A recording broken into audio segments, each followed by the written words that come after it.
Thank you very much, Councillors. Ladies and gentlemen, please be seated.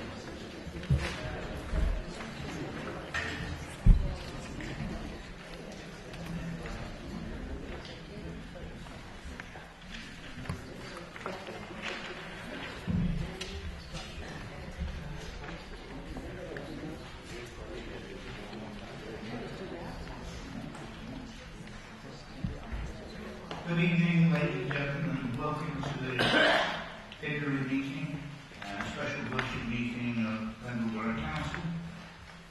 We move straight into the agenda. Just a reminder that this meeting is being live streamed on YouTube,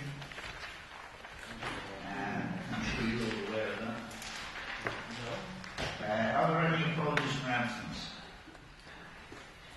Can I give an apology from Councillor Mohammed Hanif? Thank you, Mr. Mayor. Councillor Leonti. Thank you. Mr.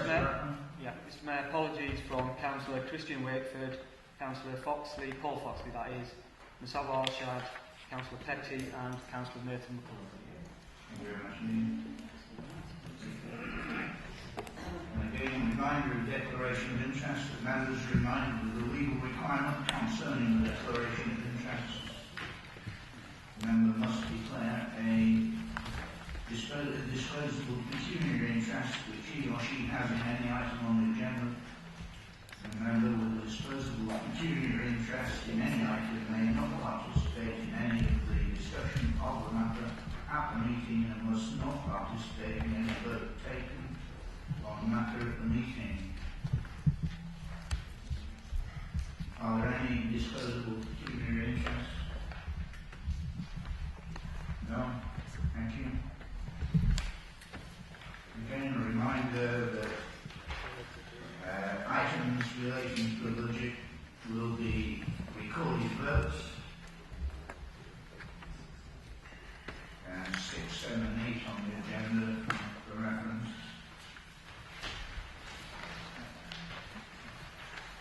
And item 4.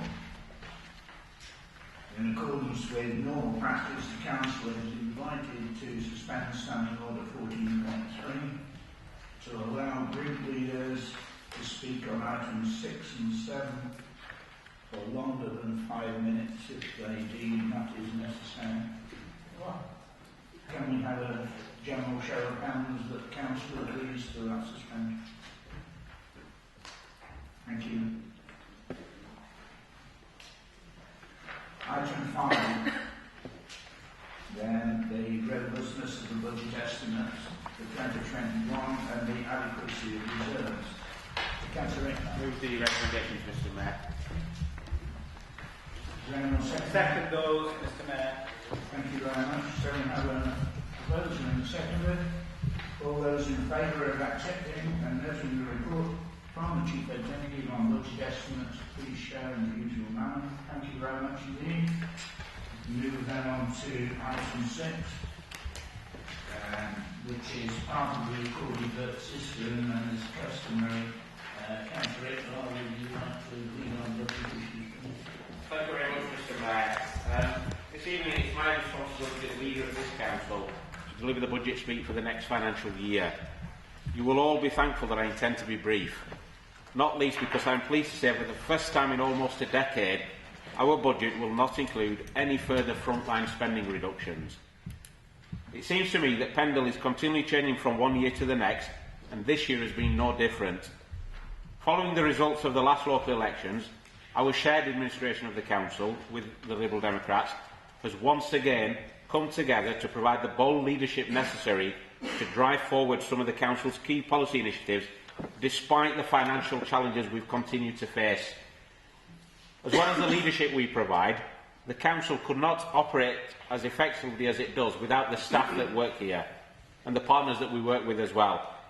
I would first of all, Mr Mayor, therefore like to pay tribute to the hard work and dedication of all the Council staff and those of our partners like Liberator and the Pendle Leisure Trust, who strive to provide the services that the people of Pendle want and deserve.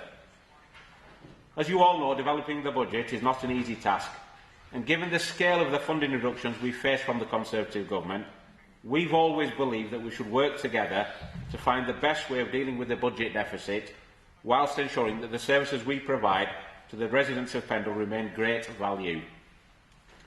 That's why I'm pleased that, as one of our first acts as a shared administration, we reinstated the all-party budget working group as a way of collectively developing the budget. And I'm grateful to both political groups, especially the Conservative group, for engaging in the budget process this year.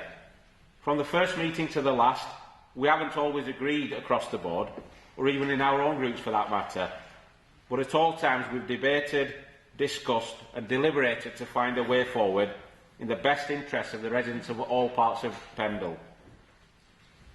I'm once again grateful to both the other political groups in engaging in the process.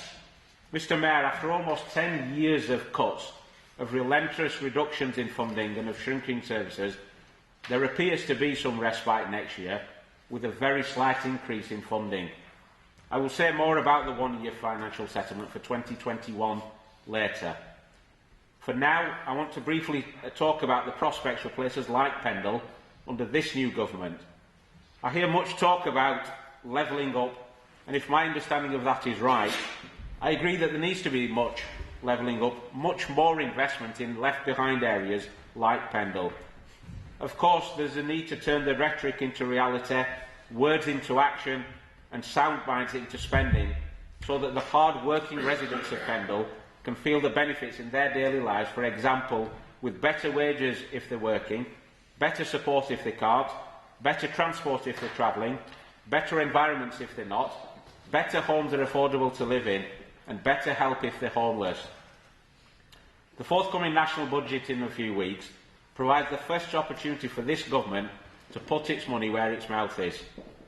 For example, as a council, we've talked long and hard about the reinstatement of the Combe to Skipton railway line, and with all the talk about reversing the beaching cuts by restoring local ways, what better example could there be of this government's commitment to Pendle's economic ambitions by providing us the funds to deliver this project?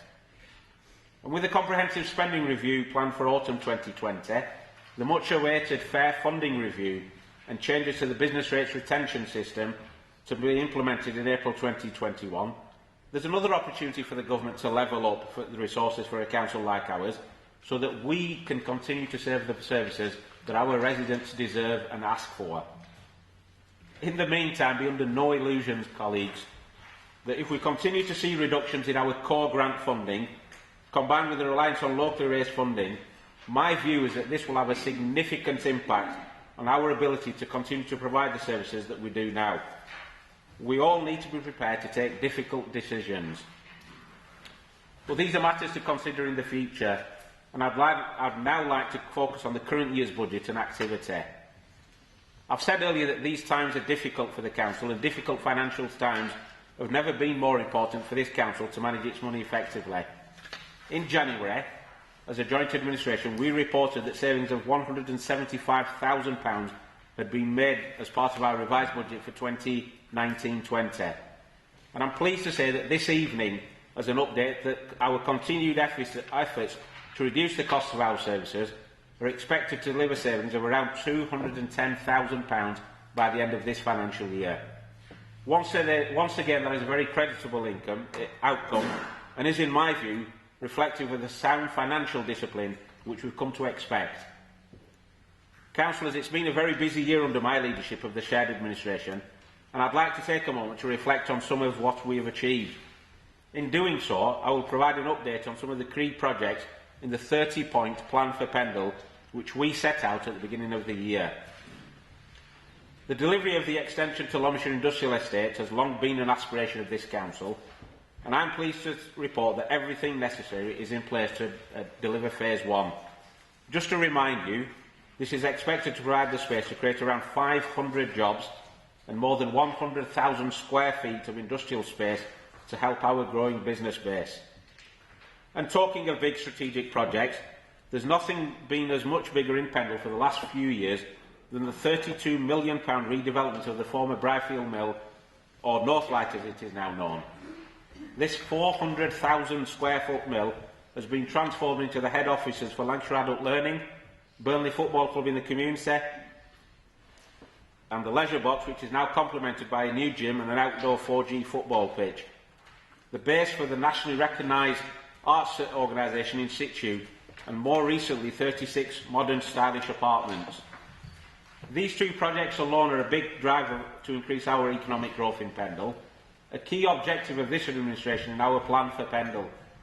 And helping business grows one of my top priorities.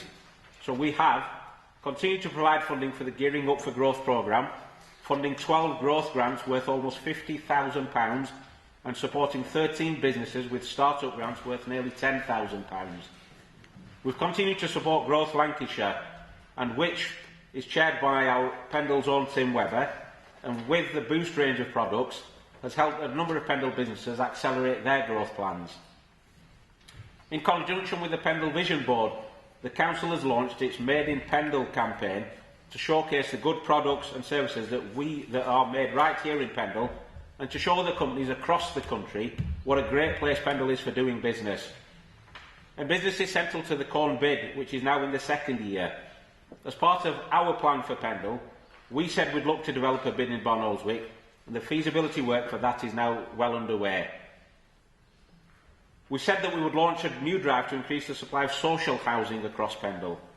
Our joint venture with both Together Housing and Barnfield Investment Properties, which you all know as Pearl Together, is at the forefront of this work. Recently at Harrison Drive in Corn, Pearl Together, the Policy and Resources Committee granted planning permission, and Pearl Together will develop 79 eco-friendly, affordable 2- and 3-bedroom homes. These homes are expected to take advantage of the latest in green technology for their power and heating, and it is the first project that will be undertaken by this partnership.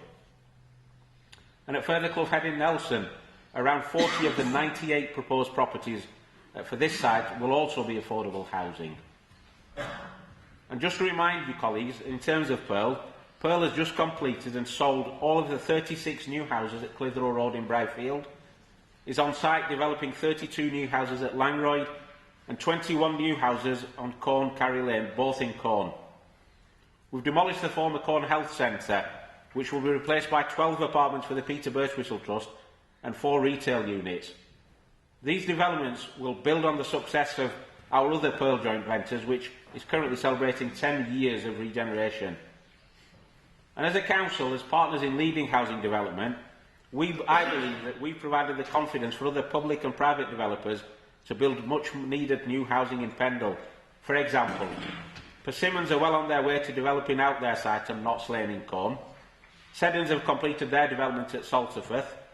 McDermott's are on site starting the development of around 100 units on Windermere Avenue in Corn. Together Housing have completed their 22 affordable housing developments at Warehouse Lane in Folridge, and Calico have completed their 33 affordable housing developments on Priory Chase in Nelson. And we've recently received reserve matters planning applications for Barnsley Shed in Bonolswick and Truth Lathe in Barrowford, which should see almost 400 new homes built. But whilst delivering new homes, Mr Mayor, provides residents with the ability to climb the housing ladder, our plan for Pendle also focused to continue the reduction in the number of empty properties. And I'm pleased to say that this has paid off, with the number of long-term empty properties now less than 3% of the housing stock. And we said that we would tackle the bottleneck in the delivery of disabled facilities grants. Again, Mr Mayor, it gives me pleasure to report that for the first time in a number of years, we will have committed most, if not all, of the funding allocation we've received this year by the 31st of March. We all know that great housing offer can make for a great place, and that same principle applies to our town centres. We recognised some time ago, with the development of a 10-year vision for Bryfield and Reedley and the development of a master plan for Nelson, that some of our towns need help to redefine themselves given pressures on the high street from changing shopping habits, changing communities and changing needs. Thankfully, the Government has now accepted that towns need investment. Our bid last year to the Future High Street Fund for Nelson Town Centre, which promised investment of up to £25 million, was successful. But it is disappointing that we're now being told we'll only get between £5 and £10 million, and we still have to bid for that. So we were successful for 25, that's been downgraded to between 5 and 10, and we still have to bid for it. I can tell the Government now that we have the ambition as a council, we have the commitment, we just need the investment. And the investment is the name of the game with the Nelson Town deal. Again, we're told there's up to £25 million available. I, for one, will be actively working with our new Nelson Town deal board to make sure that we've got a comprehensive investment plan to secure that and more funding so that we have a great deal with the Government for Nelson. But, Mr Mayor, I recognise that Pendle is polycentric and the other town centres are just as important to me to Pendle's prosperity. Unfortunately, despite what I would consider to be high-quality bids from both the town councils in Barnoldswick and Corn, their bids to the High Street Heritage Action Zones were not successful. But, Mr Mayor, as you know, I'm known for my perseverance, and I will ensure that where we can, we will work to secure more investment for both Corn and Barnoldswick.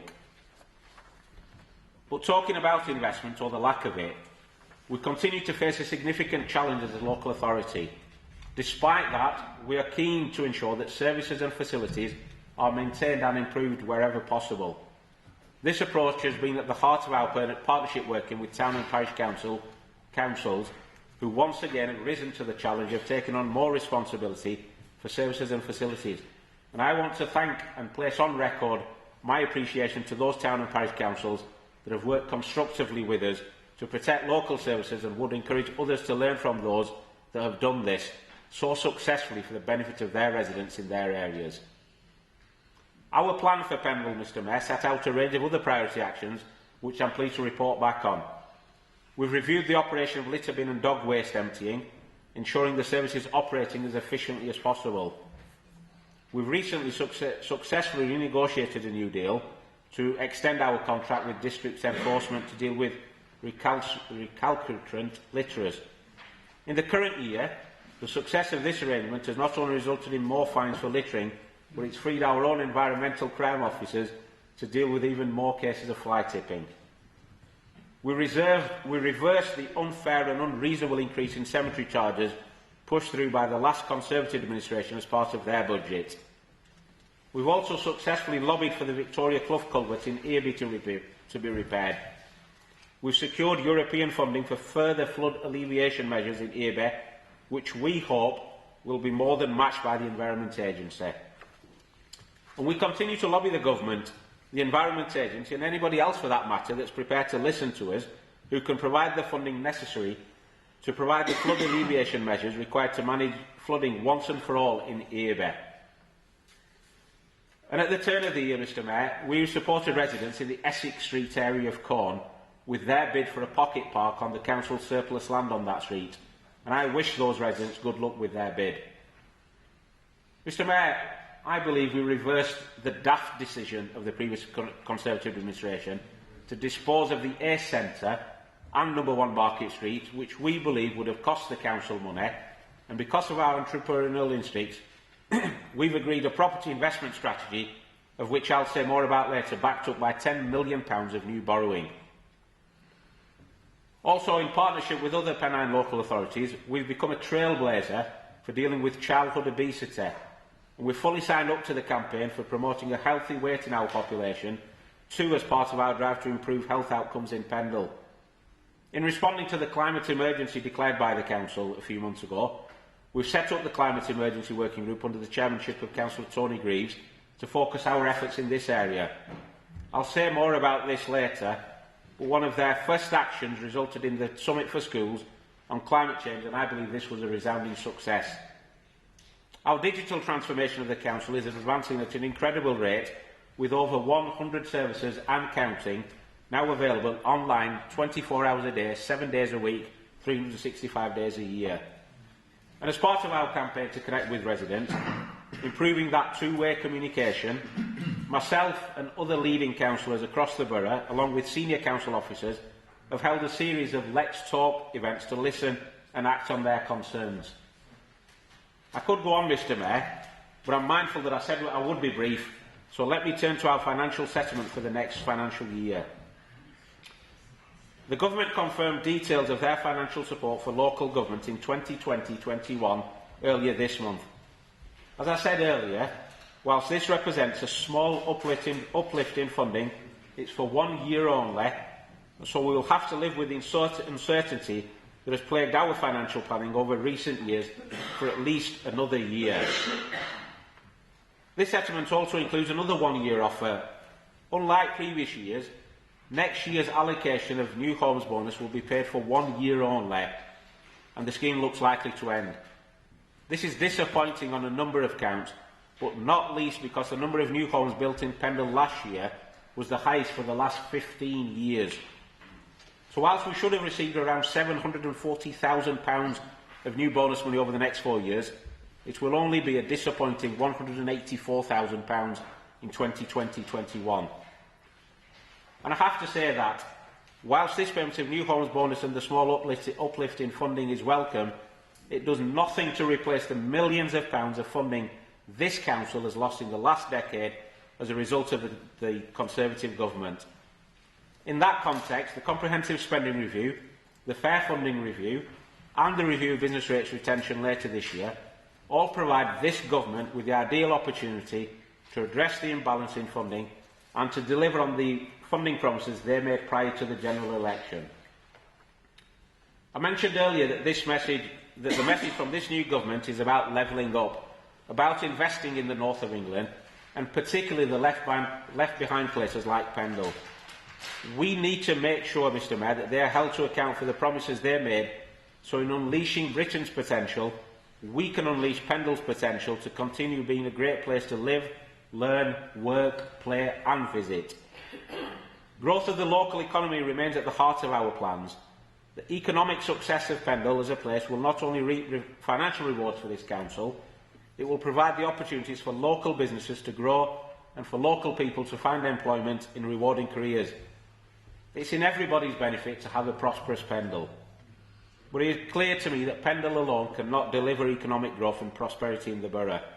It's with the strength of our partnerships, the network of organisations with which we collaborate and the inspirational leadership which our communities that have proven to be so effective in recent years and which we will need to deliver sustainable economic growth. As a council, like the rest of Lancashire's local authorities, we're committed to supporting the development of the Greater Lancashire Plan and to make an effective contribution to the Lancashire Local Industrial Strategy, both of which will present a case to the Government for investment in Lancashire and, more importantly, in Pendle.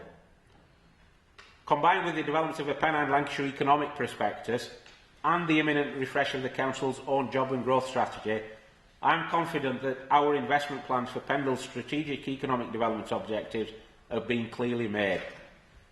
And the last time I stood here, Mr Mayor, I talked about my hope that a Lancashire Combined Authority with a substantial devolution deal would be the best opportunity to secure the investment we need to achieve our strategic objectives.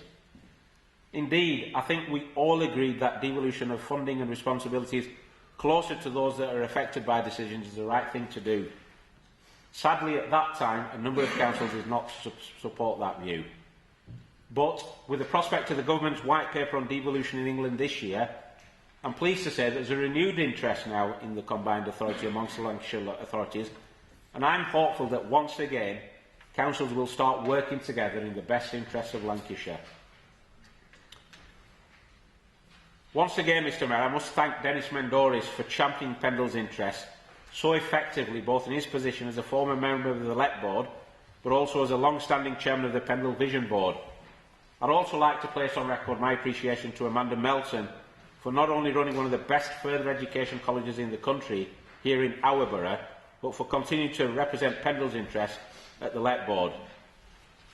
And with that in mind, I am clear that the Lancashire LEP is here to stay, and with a new Chairman and Chief Executive providing the necessary leadership, I'm hopeful that we can build on the relationships that have seen a multi-million-pound investment in projects like the junction improvements on the M65, the rejuvenated North Light in Bryfield, and the expansion of the Loamshire Industrial Estate delivered in Pendle. On that point, we all know that a crucial part of our growth story has to be better connectivity westwards to other parts of Lancashire and eastwards into Yorkshire. I don't wish to steal Councillor Greaves's thunder because he's got a motion on this later, but all I'll say is with the appointment of Pendle's Member of Parliament Andrew Stevenson as the Rail Minister, surely now is our best opportunity to get the funding necessary to deliver the reinstatement of the Corn to Skipton rail line.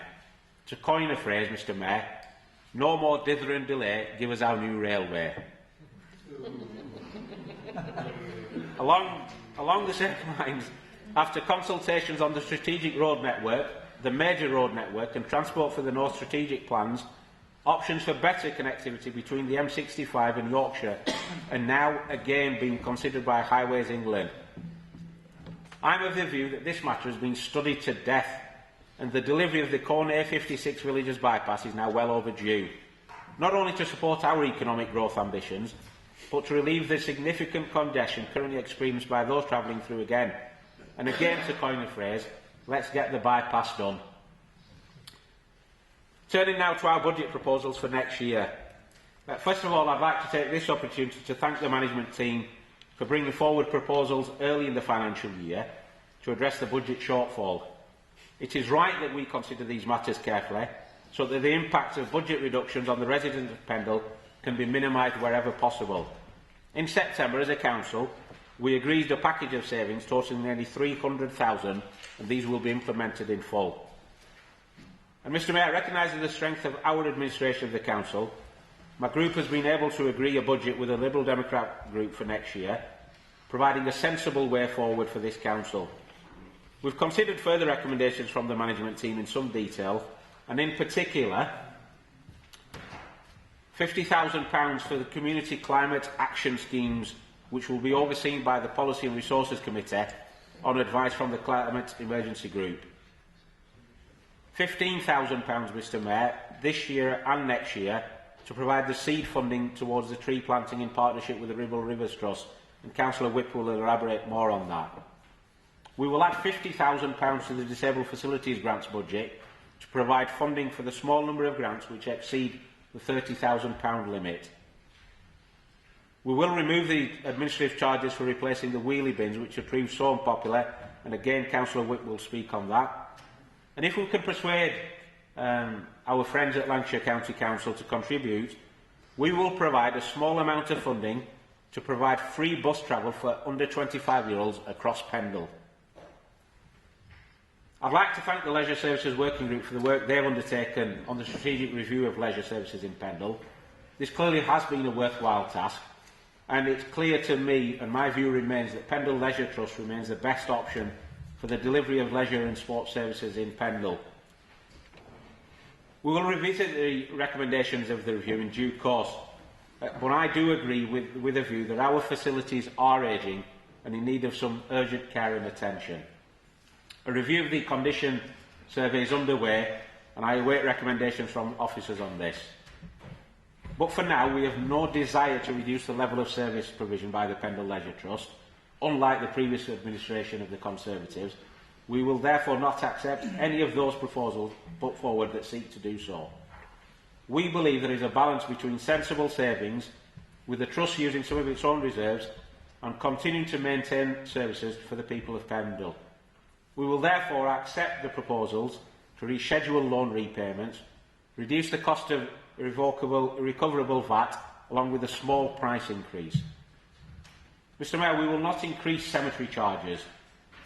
Whilst I acknowledge that the management team's objective for this service to become self-financing, we do not believe in burdening those people who have lost loved ones even more than they are burdened now. The charges will remain the same for the next 12 months. And likewise, we will not be making any reduction to the street cleansing service this year. I think we all agree that this is a vital service and one which we should protect wherever possible. I commend the management team for developing options which will both save money and minimise the impact of the service, but I, for one, I don't believe we've got to the point where this service needs to be changed. Mr Mayor, over recent years our capital investment has been significantly constrained due to the lack of capital funding from the Conservative government. In response to this, we've had to be creative to make the best use of our assets and the limited resources we've got to sustain a capital programme. I've talked about our partnership with Pendle and Together Housing, and that is continue the good work that we're doing to regenerate parts of Pendle and across the patch. And just to highlight in terms of the Pendle 10 years, and I know there's a motion on the table, but just one example I will give.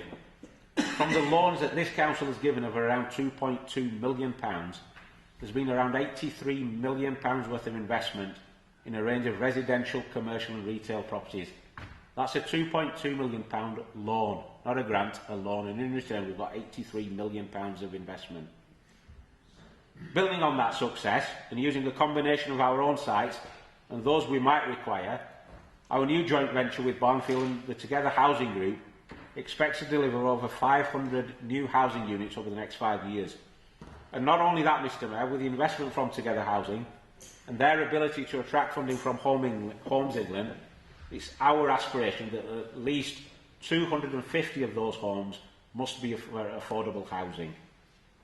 And we will do most of this from rolling forward loans already made to Pendle, so we don't need to put any new funding into the companies next year. I'd like to point out a couple of other items in our proposed capital programme that are worthy of note. As I said earlier, our administration agreed a property investment strategy worth £10 million to be funded from new borrowing to buy investment assets that will not only repay that borrowing, but will make a contribution to our revenue budget and hopefully stave off the day when we need to make any further damaging cuts to our services. And we've maintained the funding to area committees, even though there's likely to be fewer from May than the 5 we currently have. Before I close, Mr Mayor, I'd like to mention briefly our proposals for council tax. There's a clear message from this government. Council tax can be increased to pay for local services. Reluctantly, Mr Mayor, we will follow this government's lead and increase Pendle's share of the council tax by 1.99%.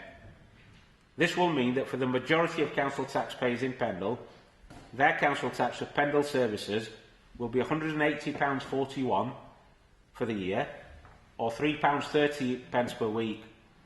This represents an increase of £3.52 a year, or 7 pence a week. Mr Mayor, in conclusion, our budget for next year is balanced, does not include any further funding reductions in frontline services provision, and once again seeks to keep the council tax as low as possible, ensuring there is enough funding to maintain the essential services for the residents of Pendle. So, Mr Mayor, I'd like to move items 6, 7 and 8, and I'd call upon Councillor Wick to second my motion. I move, Mr Mayor. Thank you, Councillor. Councillor Wick. Thank you, Mr Mayor. In seconding the budget proposal, which is a joint initiative from both the Liberal and Labour groups, I'd like to thank all the officers. I'd like to thank members of the Conservative group because we began budgeting last May. And we've had all-party consensus on the savings that we've made, which have been significant, and as a consequence of that work, we are able to present a balanced budget tonight without any further cuts. And I think that's quite an achievement. I was given the job of leading on the Council's finances after the last elections, and I really am grateful to all members of the Council in participating in the way that they have. Keep on going, Trish. Keep on going. I am delighted tonight that we have a proposal in the budget to take real action on the climate crisis. After the elections last year, we set tackling the climate emergency as one of the top priorities for this authority. And I'm grateful to my colleague to my right, Councillor Tony Greaves, and other members of the Climate Emergency Working Group, and all the members of the public who have taken part in that, with the work that they've done, the suggestions that they're coming forward. And tonight we are in a position of putting some flesh on the bones of what they are proposing by having money available to invest. That investment includes a £30,000 investment in planting over 500,000 trees, not in Pendle, but across the Ribble catchment. And that's through the Ribble Rivers Trust Woodland Connect project. And it's going to be a massive effort by huge numbers of people, volunteers, by commercial interests, by landowners, and that should have some mitigating effects in terms of carbon sequestration over the decades to come.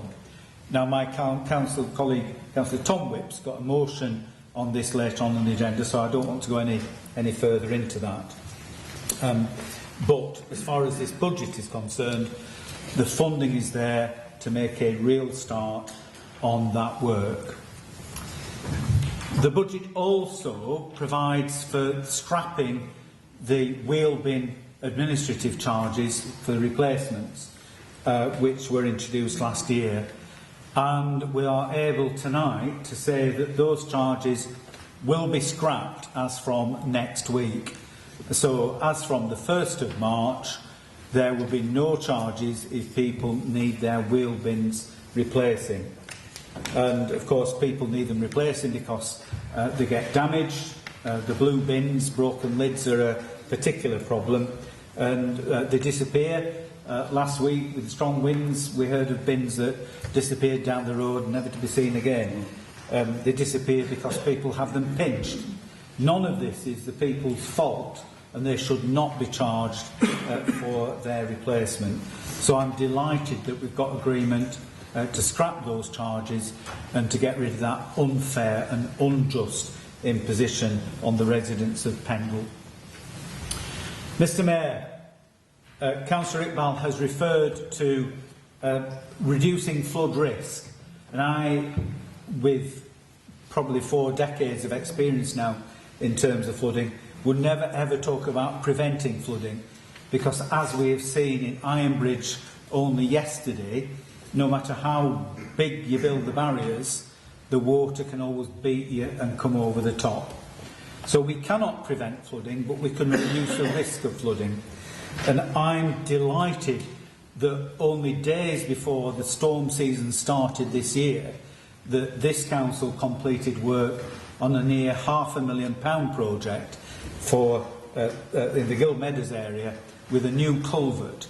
And during the recent flooding incidents, myself, Councillor Tom Whip and others have been, Councillor Carroll, have been out in Earby trying to alleviate flooding.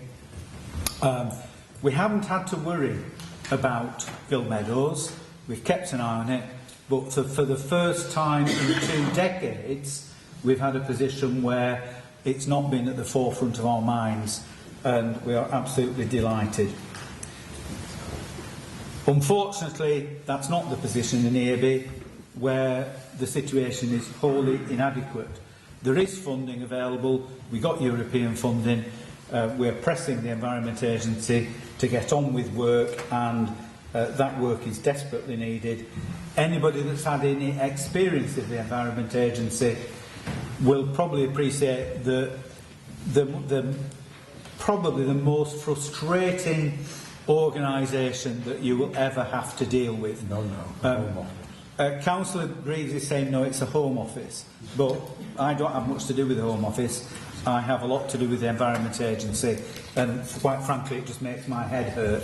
So the sooner we can get work underway in Earby and we reduce the risk of funding, the better. I'd like to spend just a moment or two talking about local government finance, and it's only going to be a moment or two because everybody would switch off. Suffice to say, there is unprecedented uncertainty in local government funding. We've got all-out elections in May. There will be a new council when it gets to the annual meeting of the council in May. That new council faces uncertain challenges. There will no doubt be challenges, but actually, at this point in time, we don't know what financial challenges will be faced because everything is hidden from us. There's a comprehensive spending review, we've got a budget in a fortnight's time, and that new council will find itself in very challenging financial circumstances. This year, I'm proud that we, collectively, all of us in this council chamber, and the officers and the people who work outside, have done our bit in trying to meet that financial challenge. We know that the government money has been reduced. Everybody in Pendle understands that their council tax bills have gone up. And in between the sandwich, we have tried to keep services and facilities going. By using reserves in a sensible way, we have managed to keep things going, and we sincerely hope that things will be there in the future for residents in Pendle to enjoy in the future. But there is a lot of work to be done, and we need to make sure that we keep our nose to the grindstone and we keep on making sensible savings and ensuring that we can keep essential services going. I'd like to express our thanks to parish and town councillors who have increasingly taken on more and more of the burden of the services that Pendle Council has stopped providing and made a very good job of providing those services themselves. I know there's a lot of hands-on parish and town councillors, some of whom are sat in this room with other hats on, but there's a lot more out there who work day in, day out, week in, week out, to make sure that their communities have decent services and are able to have the facilities that they want in there. Can I just refer, I can't show you this because unfortunately we couldn't print it out. I'll hold it up, but you can't really see it. But there are several charts there, several graphs, and this is information provided by Mr. Langton. And you may just be able to make out the bottom one there, where it shows the proportion of funding that has come from different sources over the years. And in the first column, going back 10 years, well, perhaps not quite 10 years, can't make out the numbers, 66% of the funding for this authority came from government sources, and 34% came from the council tax, essentially. I may be oversimplifying there. This current year, this current financial year, 45% is coming from government sources and 55% from local sources. And I think that illustrates what's been going on over the last decade, is that the amount of government funding is going down year on year, and that's meant, in order to keep services going, the amount of funding found locally is going up year on year. So when people say, well, we're paying more council tax but we're getting less services, that graph demonstrates how that's happening. Less government money. If you want to keep the same level of services, the funding's got to come from somewhere. There's one final chart that I want to show you, which we did manage to print out. And this pie chart here is, well, you could say it's a pound coin. And for every pound that you pay in council tax, 68p goes to Lancashire County Council. 13p goes to Pendle Council. 10p goes to police. 4p to the fire service. And for the purpose of this chart, it's an average, but an average of 5p goes to your parish or town council. So you can see there, the county council takes over 2/3 of the council tax. Now, in terms of the council tax increase, and Councillor Iqbal referred to the amount that Pendle Council will be increasing the council tax by, £3.52 a year for Band A properties, £5.28 for Band D properties. The figure for the Lancashire County Council tax, their increase for this year is £53.73. So the County Council is taking 10 times as much of an increase than Pendle Council is. And overall, well, the figures are staggering, but this year, the amount that the County Council will be taking for a Band D property is just over £1,400. £1,400. I think that illustrates the proportion of council tax taken by the different authorities. It's Pendle Council that collects the money, and it's Pendle Council's name on top of the bill. So Pendle Council tends to get the brunt of it. The County Council hide behind everywhere. But those are the facts and those are the figures. When it comes to the council tax, I believe, Mr Mayor, that we are reaching unsustainable levels here in Pendle and across the country. With the financial pressures that there are, the government has said you've got to put your council tax up, and that's what people are doing. They're doing it at Lancashire County Council, £53 odd. We are doing it here, £5.28 at the Band D level. But we are not a rich area. Most of our properties are Band A. The average level of council tax in Pendle Band D is amongst the highest in the country. The average level of council tax collected per household is amongst the lowest in the country, and that's because most of our properties are Band A. Now, that is a conundrum that we cannot solve in this council chamber. Hopefully, it is a conundrum that the government can address with their so-called fair funding review. I hope that they do, because unless they do, those financial challenges for the new authority next year, in unprecedented, uncertain times, may be the last straw that brought the camels back. I hope, Mr Mayor, the efforts that we've made this year will help to make that position tolerable, and the new councillors sat in this chamber in a few months' time will have ability to provide services, provide facilities, make as good a job of it as I believe Pendle Council has done since it was started in 1974, and certainly has been the case while I've been a member for nearly the last 40 years now. I don't like the fact that council tax is getting to the levels that it is. I have seconded this motion. I hope there will be a consensus around this chamber tonight.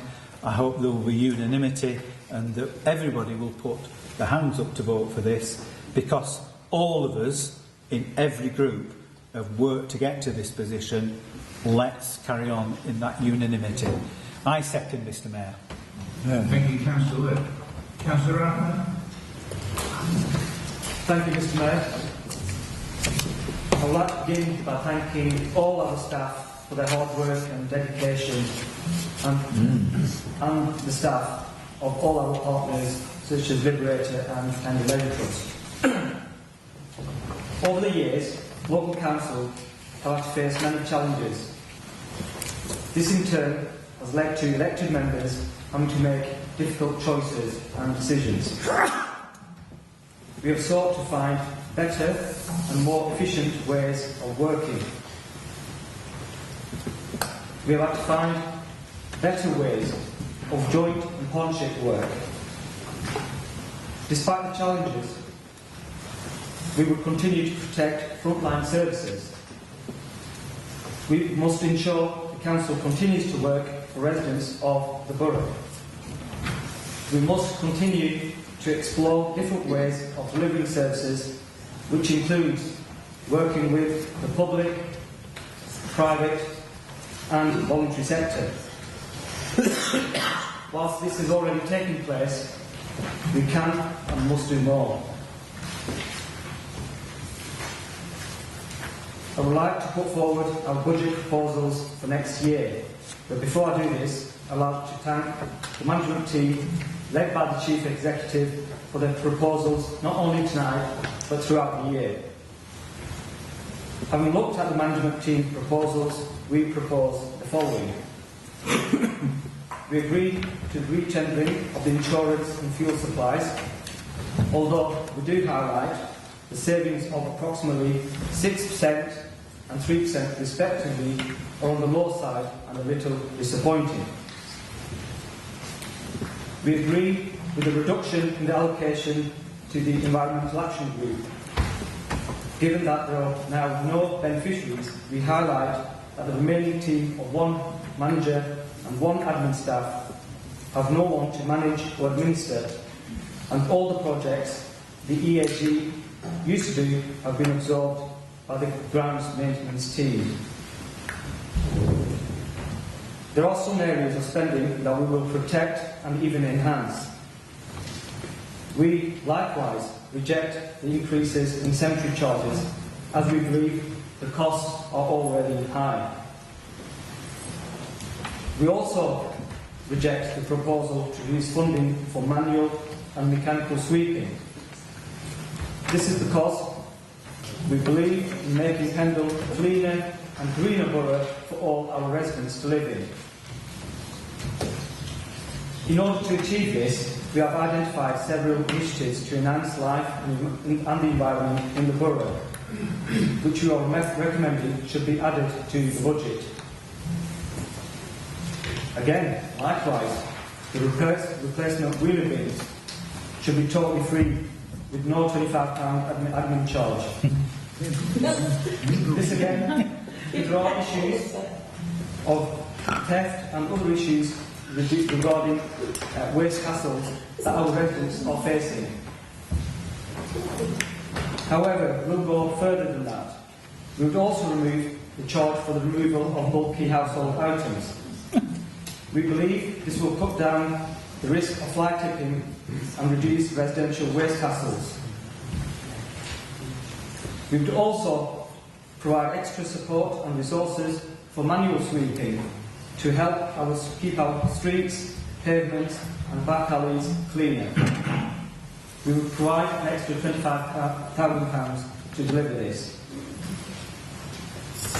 Last year we introduced the Community Investment Fund, which was well received by many councillors, and we would provide each councillor with a sum of £2,000 to fund projects that are important to us and our local residents. As our budgets illustrate, we have been listening to the people of the borough who want to see the quality of life enhanced and maintained in respect of the environment. They and we are thoroughly sick of fly tipping, people throwing litter and the general lack of respect for our environment. This will and should not be tolerated. The district enforcement contract has helped highlight the issues of litter and enforcement. This has freed up our overstretched enforcement team to deal with far more complex and time-consuming issues. We therefore propose an Environment Enhancement Fund of £50,000 to be controlled by enforcement and used to cover projects such as supporting the engagement and education aspects of the district enforcement contract, promoting the new rules around bin replacement, promoting the rules and reasons behind free bulky waste collection, and feeding into special fly tipping projects.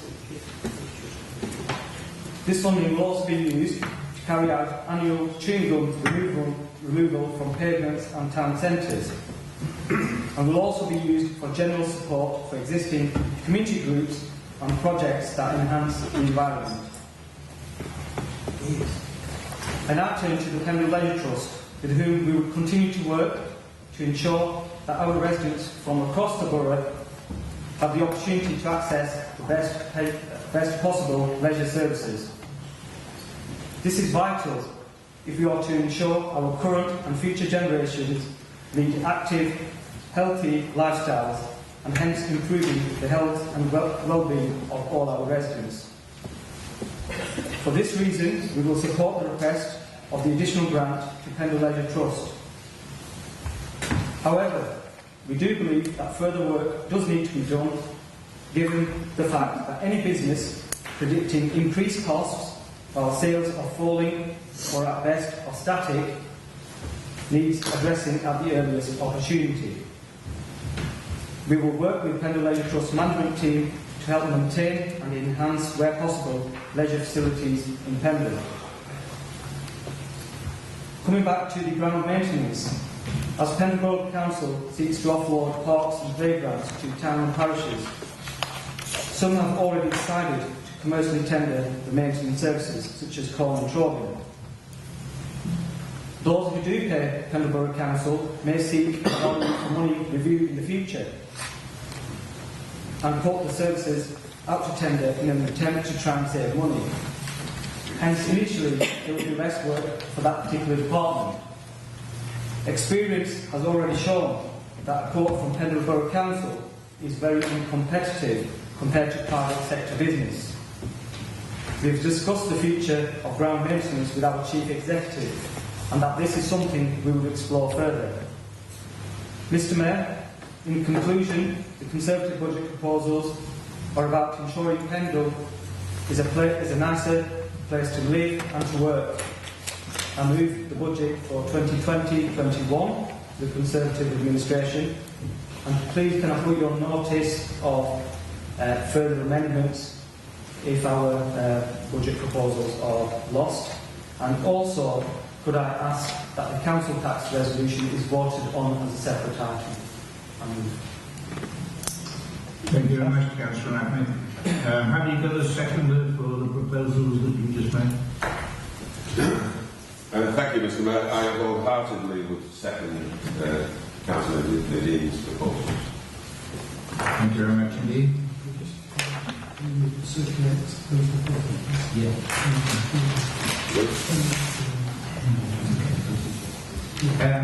Can you circulate those proposals so that other groups can have a look at those numbers? And having received those numbers, can we perhaps take a 10-minute adjournment so that the individual groups can look at those proposals and discuss their response to the proposed amendment?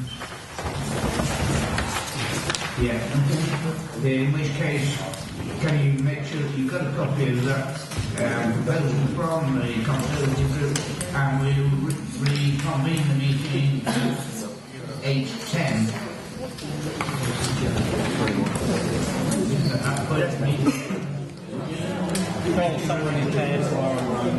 8:10 for recess.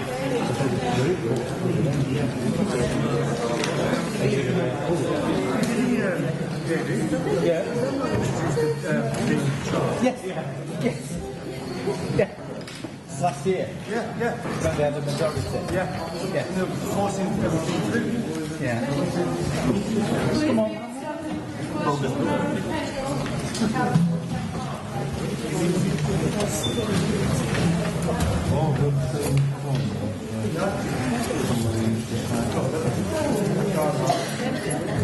only concession I'm prepared to make on behalf of the Joint Administration is the removal of charges for multi-residential items. We also have a listening to also all the other things that have been raised in our service to their own activities, even more of the actual detail. Do you accept that friendly? Mr Mayor, as the seconder to the original motion, can I concur that we will accept the proposal to remove charges for removal of bulky household waste. Can I just point out, Mr Mayor, who introduced the charges, who increased the charges, and I welcome this U-turn by the Conservative group. But why did they put the charges there in the first place? Like the bins as well. But you said you were going to reverse the green bins, didn't you? You never did. And the bins? No, we have just reversed the charges for wins. They put it on their leaflets. Anyone else wish to speak on the amendments? Yeah? Mr Mayor, that's Any other speakers at all on the amendment? No? Councillor Chairman? Thank you, Mr Mayor. Mr Mayor, I listened to the comments that were being made and I found great relief in the comments that Councillor Whip made, suggesting that how we would be well to have cohesion with members in this floor. The discussion of a budget meeting like this tonight is folly in more than one way. You have budget working groups, and I used to be a member of a council that had a budget meeting similar to this, and I advocated down there, because we had budget working groups, that we actually agreed and reviewed the budget and came through to the council. And I'm sorry, Mr Mayor, we have heard how well this budget working group has worked.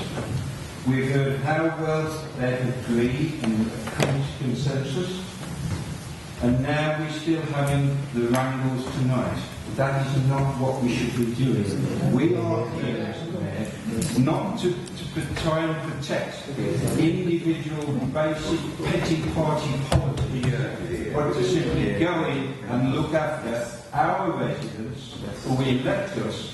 They are our constituents. They put their trust in us, and their trust in us to turn around and develop a sensible authority. I look at all the proposals, and the one issue that I have with great reluctance to is Pendle Trust. I don't deny that. If we look at the accounts over the last 4 years, we see they have been able to return a £10 surplus. Well done. Not a deficit. But they do that by manipulation of the reserves in and out. They originally asked for over 300,000. They've now accepted to reduce down to 176. Yes, people may say that could cost some services that they offer. Well, I'm sorry, what it would do, because if one then looks at the overheads, one sees that although the revenue is falling, the overheads aren't. They're not falling proportionately.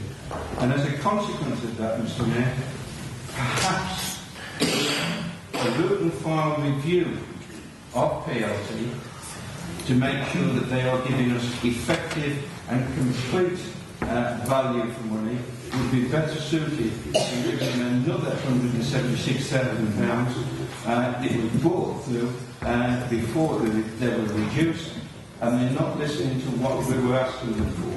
In addition to that, Mr Mayor, I would also like to suggest that probably next council meeting there will be a motion on the possible structure of area committees. Well, in 2018-19, 1920, there was a motion brought forward by this party on this side to reduce the numbers of council area committees down to 3. That will save us £15,000. So I presume we will be looking at that effectively because that won't be in the budget, but it will certainly reflect in the outturn as the year goes on. Mr. Mayor, I look at this and I would have been much happier if everyone in this chamber tonight could actually be uniform and could actually look and show as individuals, not taking politics into the council, into a budget that is for the benefit of your citizens, Mr. Mayor, and our constituents. Thank you, Mr. Mayor. Thank you. Councillor Green?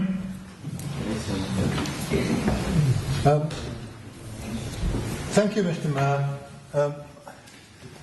All I can say is I've been trying for as long as I can remember to get a more sensible system for producing Pendle's budgets. It was the Conservatives who insisted on abolishing the working group originally. It is inevitable that at a budget meeting there may be different budgets which will vary. In the old days, the level of council tax always used to be different, but I see that the level of council tax is the same on both the proposals before us tonight. I've understood them properly. But it's inevitable. But what ought to happen is that we should all know what is going to be proposed by each of the groups or each of the combinations of groups or whatever before the meeting. Stop people adding extra things if they want to individually. But that's what we ought to know, so that we could have looked carefully at the Conservative budget and talked to the Conservatives about it and worked out if there is a compromise or if there isn't. But at least we understand it. What is stupid about the way, and I've said this before and I say it again, what is stupid is putting budgets on the table which other parties have not seen. And I say that whoever's doing it, I've done my best, I failed miserably. What I will do, however, is to congratulate the budget working group this year on getting quite close to that, because actually there is hardly any difference between these budgets. Hardly any difference. It's just a few details and one or two political points and one or two very important points. But one of the reasons, we all know why this budget this year is easier than it has been in the past, some past years, and some of it is not directly due to Pendle Council. But some of it is. And the substantial savings in this budget, compared with last year, have already been made before we come here today. And that is a result of good work by the appropriate council officers during the year, starting immediately after the annual meeting last year. And it's also good work by the budget working group, working with the officers, getting a consensus of what could be agreed and what was brought to the council and agreed some meetings ago probably. So the council does it more sensibly than it used to do. I'll simply say that, where the budget meetings sometimes went on till quite a time after midnight. We don't do that anymore. You'll be pleased to observe, Mr. Mayor, and we will all be pleased to observe. But it could be done better, it ought to be done better, but, you know, and I then say this to Councillor Turner, the main group in recent years who prevented it being done better are the Conservatives. Thank you, Councillor Green. Anyone else? No? Councillor Ahmed. Mr Mayor, I've heard all the comments which have been made by colleagues. It might be helpful to try and reach consensus if I could have 2 minutes with my group. Just 2 minute adjournment, please, if that's...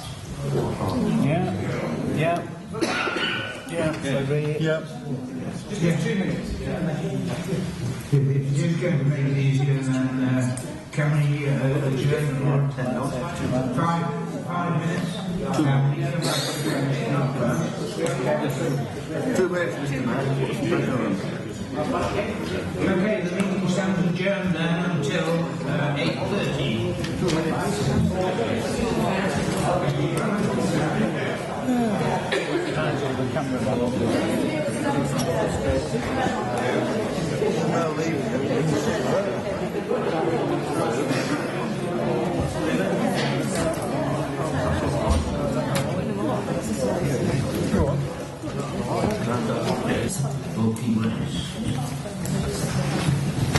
So members, if you are for the proposal, the motion, say for. If you're against, say against. Adam. For. Adams. For. Ahmed. For. Ali. For. Anna. For. Ansar. For. Arshad. For. Ashra. For. Aslam. For. Butterworth. For. Carroll. For. Carter. For. Clegg. For. Coburn Price. For. Cooney. For. Crossley. For. Fletcher. Against. Foxley. M. For. Gilthorpe. For. Griggs. For. Hartley. For. Henderson. For. Iqbal M. For. Iqbal Y. For. Lord. For. McAvoy.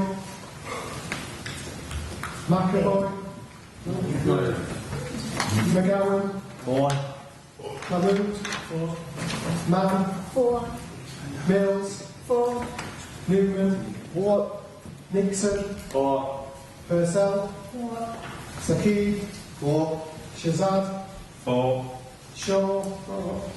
Tennant. For. Turner. For. Wall. For. With D. For. With T. For. Wicks. For.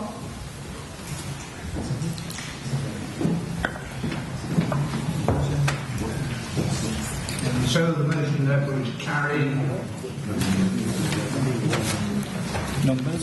And we move on then to item 9 on the agenda, localisation of support for council tax scheme 2021. Move the recommendation for the special policy with Second. Thank you much, Councillor Webb. Anyone else wish to speak on that motion? No? Move straight to the vote then. No main vote this time, just a straightforward show of hands. Those in favour of accepting the recommendation for council tax support as reported in the report, please show. Those against? Abstentions? None? Thank you very much indeed. Item 10 on the agenda, Pendle Arts and Culture Strategy. Councillor Rickman. Move the report, Mr. Mayor. Second that. Thank you, Councillor Webb. Anyone else wish to speak on this particular item? Again, the usual show of hands. Can we accept the recommendations of the committee and the report? Those against? Abstentions? No. Thank you very much indeed. Moving on then to item 11, notices of motion. 11A, notice of motion on flooding to be moved by Councillor Wick. And can I remind councillors that the time extensions have been reversed and we are now back to the normal 5-minute rule and the red light. Councillor Wick. Thank you, Mr. Mayor. In the last 3 weeks, we have had 4 occasions when people's property, either homes or businesses, was at risk of flooding in Pendle, or indeed was actually flooded. This isn't something that's just come out of the blue. We have repeated flooding incidents throughout Pendle, and in particular we have a big problem in Earby. When people are flooded, the deluge of water is devastating for people's homes, for people's health, for their mental well-being, and I don't think people can comprehend what a negative impact that ingress of water has. Over the years, Mr. Mayor, I have had occasion where properties have been flooded in quick succession 3 times over a period of only 18 months or so, where a couple moved back into their home after being out for several months due to flood repair work, and within less than a month were flooded out again, and then a few months later were flooded out yet again. It is utterly soul destroying for those people in those situations. And I'm talking about people's homes, but it equally applies to people's businesses, some of which find it difficult to recover. We have a situation, and I'll talk about Earby because that's where we have the biggest problem, where any effective solutions to reduce flood risk will cost many millions of pounds, and you'll see that this resolution asks our MP to help to secure funding to make sure that that work can take place. But the primary purpose of this resolution is to try and help the people who have experienced flooding, who are at risk of flooding, in getting support from government. And we have had this week, and I'm not quite sure what the latest up-to-date position is, but we've had guidance, the government are prepared to fund support, but that's only if you've got 25 properties, 25 homes flooded. Utterly iniquitous. It's an issue that we need to take urgently to government, and hopefully Andrew Stevenson will be supportive in this, and we actually get a sensible solution to the support that people desperately need. And actually desperately needed 3 weeks ago, not now or in another week or a fortnight's time. Mr. Mayor, this resolution thanks all the volunteers, all the council staff, the emergency workers, for helping to protect people's homes, and several of us in this chamber have been in the floods, getting wet through, shoulder to shoulder with other volunteers. I don't think those people can be praised enough in terms of the work and the effort that they put in desperate circumstances to try and protect people from being flooded. This resolution also thanks our staff and the people involved with carrying out the culvert work I referred to earlier on at Gilmeadows, which has certainly saved people from getting flooded since that was completed. So, Mr. Mayor, I hope that we can agree to thank people, we can agree to press for funding for flood alleviation measures, and I hope that we can agree that the present system of there isn't a system, I can't describe it as a system. The present way in which the government may or may not support people who are flooded, quite frankly, is a disgrace, and it's time that changed. We need to get it changed. I hope this will be passed unanimously tonight, and that we will be able to work with the MP to get changes in government guidance and actually get proper support for the people who so desperately need it. I move. Thank you very much indeed, Councillor. Seconded, Councillor Lord. Thank you, Mr. Mayor.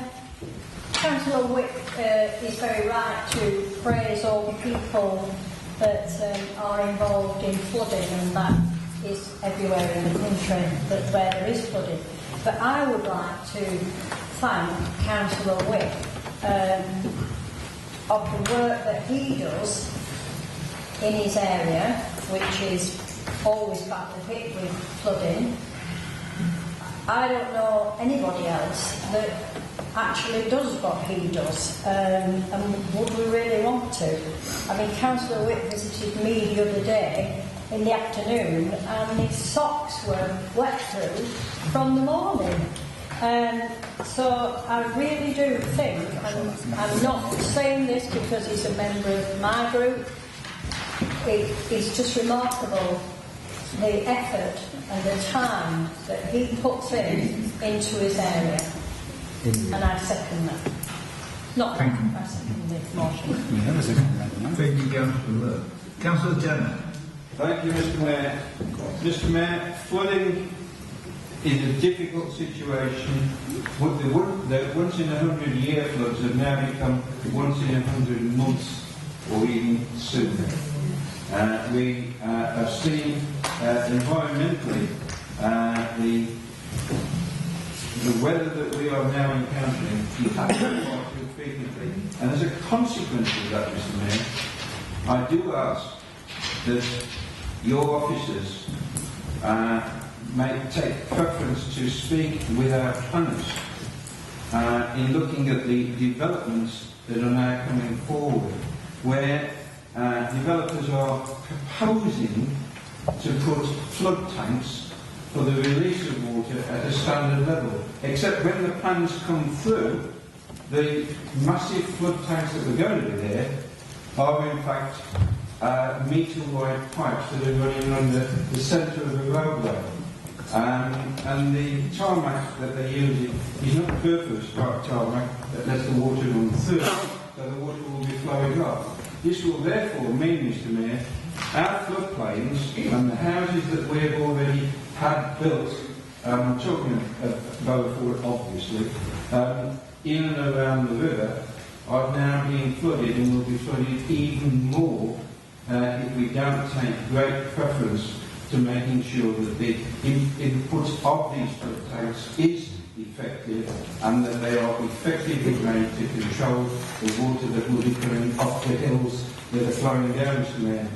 Mr. Mayor, floods are terrible situations to be in. I came from an area, and Bewdley was one of my regular visits, and I know a lot of people in Bewdley, and I know how they were concerned with the occasional floods that they had, perhaps once a decade. Now, they've had them 3 times in 2 years. We realise this is going to happen. We realise that the weather is not just going to be dominated in the Wales and the central part of England, it also is here in this part of the country as well. The water is coming down. We must make provision. We must look. Yes, we need to build the houses. Yes, we have to meet the targets. But do we have to meet the targets to reduce the same number of houses that we're building? Or should we stand up and make absolutely sure that the only houses that are being built are not forming a solid ground that is going to encourage flooding to come to a lower level? And as a consequence of that, Mr. Mayor, please can the officers make sure that our plans give due consideration to future avenues that we may be in. Councillor Turner. Councillor Newman. Thank you, Mr. Mayor. I'd like just to add, in Fence, where I come from, we have a couple of houses flooded for the simple reason of the poor quality of the pothole filling that the county does. We've had the road washed out of the road where the potholes have been filled, and it's emptied into the grates, bottom. Consequently, we've had households flooded. I would like to ask that we ask county to do a better job of filling potholes. Thank you. Thank you, Councillor Newman. Councillor Redfern. Thank you very much, Mr. Mayor. Just very quickly echo the motion that we're supporting it. We have a meeting as group leaders with the Member of Parliament tomorrow, and flooding is one of the items on the agenda. But Councillor Wick talks about some of the way that the rules are administered. And I'm just share with you that the government have announced that they will pay for funding for if there were 25 homes flooded in an area. Well, the rules are now that we have to pay for the first 24, they'll pay for the 25th onwards. And, you know, our communities are resilient, our community leaders are resilient, including our council officers have gone beyond the extra mile, but government needs to listen and work with local councils like ours to try and alleviate such things happening again. In terms of Councillor Turner's point, I fully agree with what he says, but national planning laws need to be changed to take into account what is happening now. It's no good me or the Chief Executive saying to our officers, but we need to stand up, because all that will happen is that government will come down and slap on the brakes and open the floodgates for developers. So I fully agree with the section of the but there needs to be a conversation with government, and we intend to have that tomorrow with the Member of Parliament. Thank you, Councillor Redfern. Councillor Bilsdorf. Thank you, Mr. Mayor. I will mention West Craven Area Committee briefly before I go on to these flooding problems. But one thing that the West Craven Area Committee does and has done has kept flooding at the top of the agenda in terms of planning activities in that area. Drainage in particular is something that has been every member, Mr. Mayor, you've been a long-standing member of that area committee. I cannot remember a planning application where we didn't discuss drainage and flood problems and alleviation. So it is at the top of West Craven's agenda. I think it's fair to say, and I concur with most, if not all, of what Councillor Wick has said. It's fair to say, though, at the end of the day, that Earby and western parts of West Craven in totality are probably one of the last areas of Pendle where we still have repetitive flooding. Having lived in Barrowford for 20 odd years, and the amount of flooding we got there before the sump was put in and the alleviation work was quite extensive. And I've had it lapping around my feet a few times in Barrowford. I was also flooded in one of the occasions in Earby. I also had to evacuate my mother many years ago in 2000 when 300 houses in Keighley, in the Stockbridge Bridge area, was overwhelmed. So we seem to be continually working hard there. I think there was a lot of people in Earby up and working hard, including the volunteers, but we have our own flood wardens in Earby. And they are on the phone constantly monitoring and watching things. I agree totally with Councillor David Wick when he says you won't stop the floods occurring. It's very difficult pushing water uphill. But some of the things that have taken place in the last 18 months, 2 years, made it less likely. I mean, one of the things that I'm impressed with is the effect on Wentcliffe Beck, which then goes into Earby Beck, and what I call the human beavers up above waterfalls, where they put in leaky dams. And without a doubt, those 3 leaky dams there have helped dramatically reduce the flow down through Earby Beck, although it did get within 2 inches in the last 2 weeks of breaching and going onto the road. Without that leaky dam activity, it would have gone without doubt. I think at the end of the day, the work completed with Victoria Clough has also assisted. It isn't solved it, it won't stop Earby flooding, but it has assisted to help that. I'd like to just mention the fact that the MP has been involved in trying to get something done. I totally agree about the Environment Agency. I would imagine most people who've been involved in it, and I know Councillor Wick has, and I have, and Councillor Callow has. It's very, very disappointing to say the least. I think I would like to see a bit of a friendly amendment to this, to be honest. I'd like to see the point about we must get this changed and we need the MP's involvement. But it has been working, it has been involved. So I would like to see Andrew Stevenson to continue to support measures and also to seek additional extra funding for the area.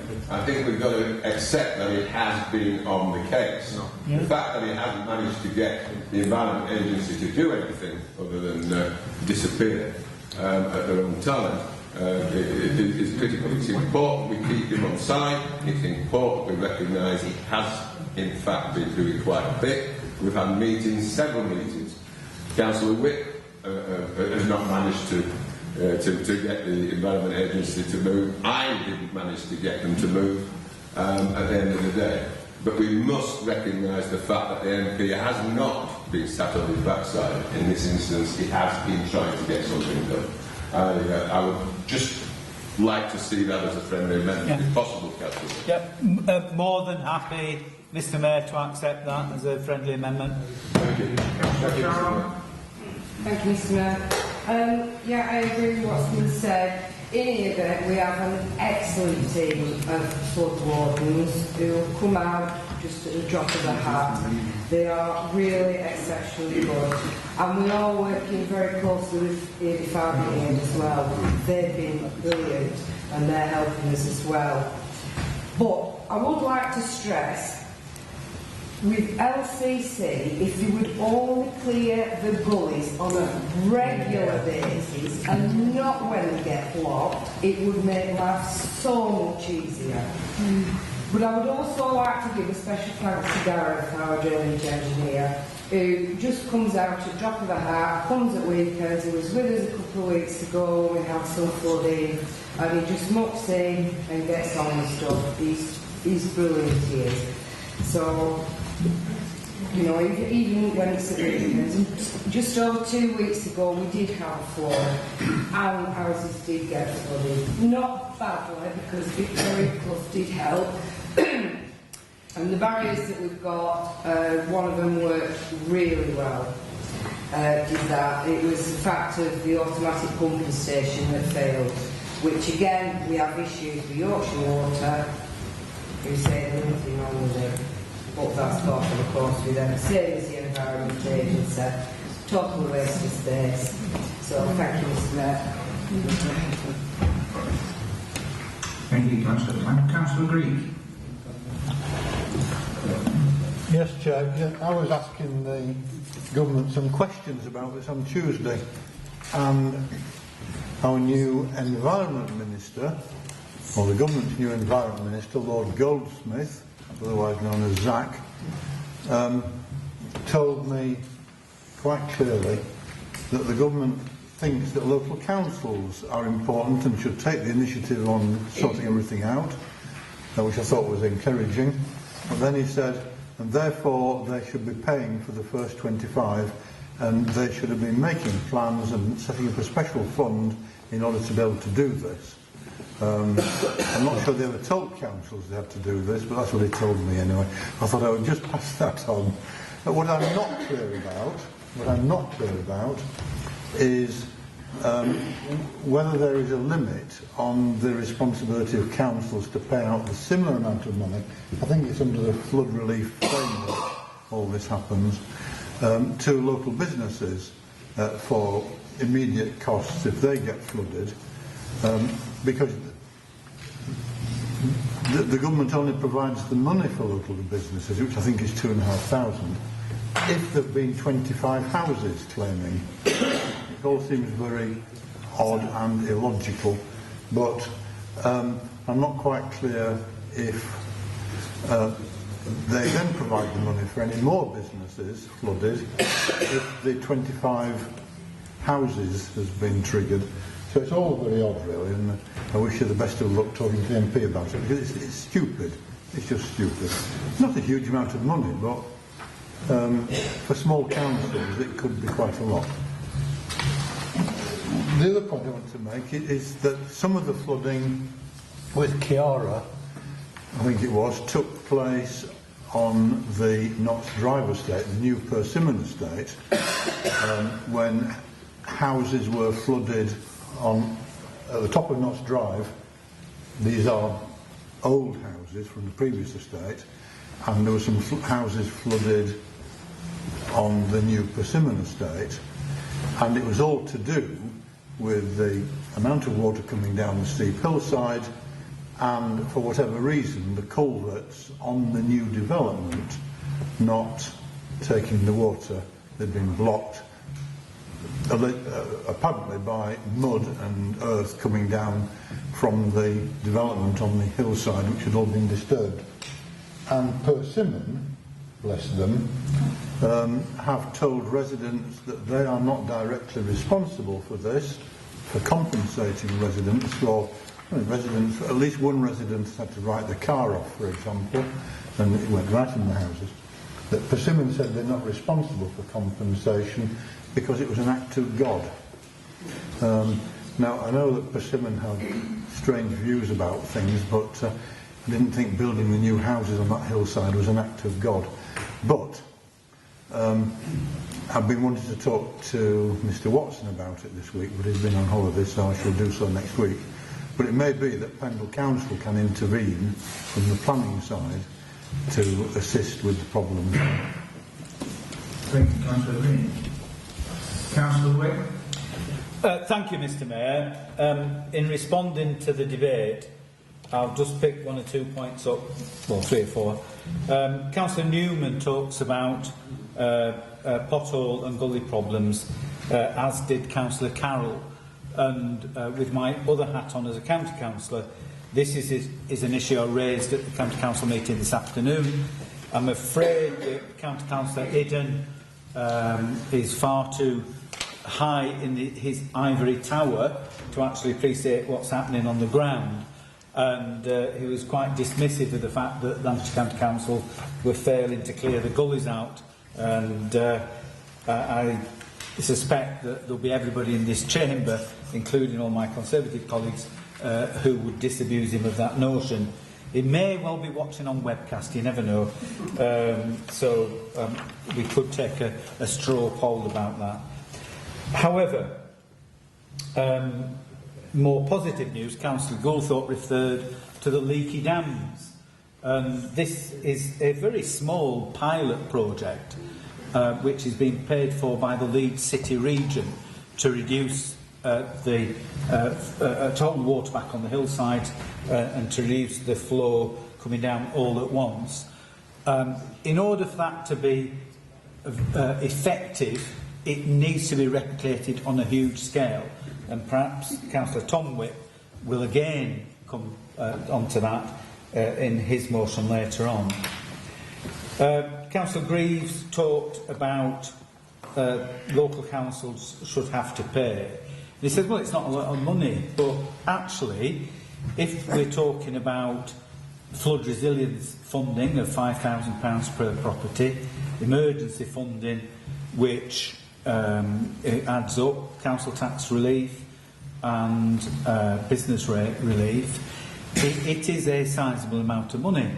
Now, in this last 10 years of austerity, we have had all on to defend what meagre budget we've got for actually doing work to reduce the risk of flooding.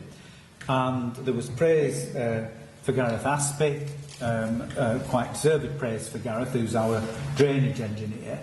And we've had all on to retain a post to actually deal with drainage issues. And the battles that I've had with Mr. Langton about flooding, he says no battles. No, we haven't had any battles. We've just had a gentle disagreement. But we have managed to keep people in post. We have managed to retain a vestige of a budget to try and address these issues, and to expect to have, it could be several hundreds of thousands of pounds that you would need to find to actually fund the work that the government is now saying that we have to do. Well, we will take the battle to them and see where we get. Mr Mayor, there seems to be all-party agreement. There's one or two points that I would make, but I'll sit down and shut up and hope that everybody votes for this.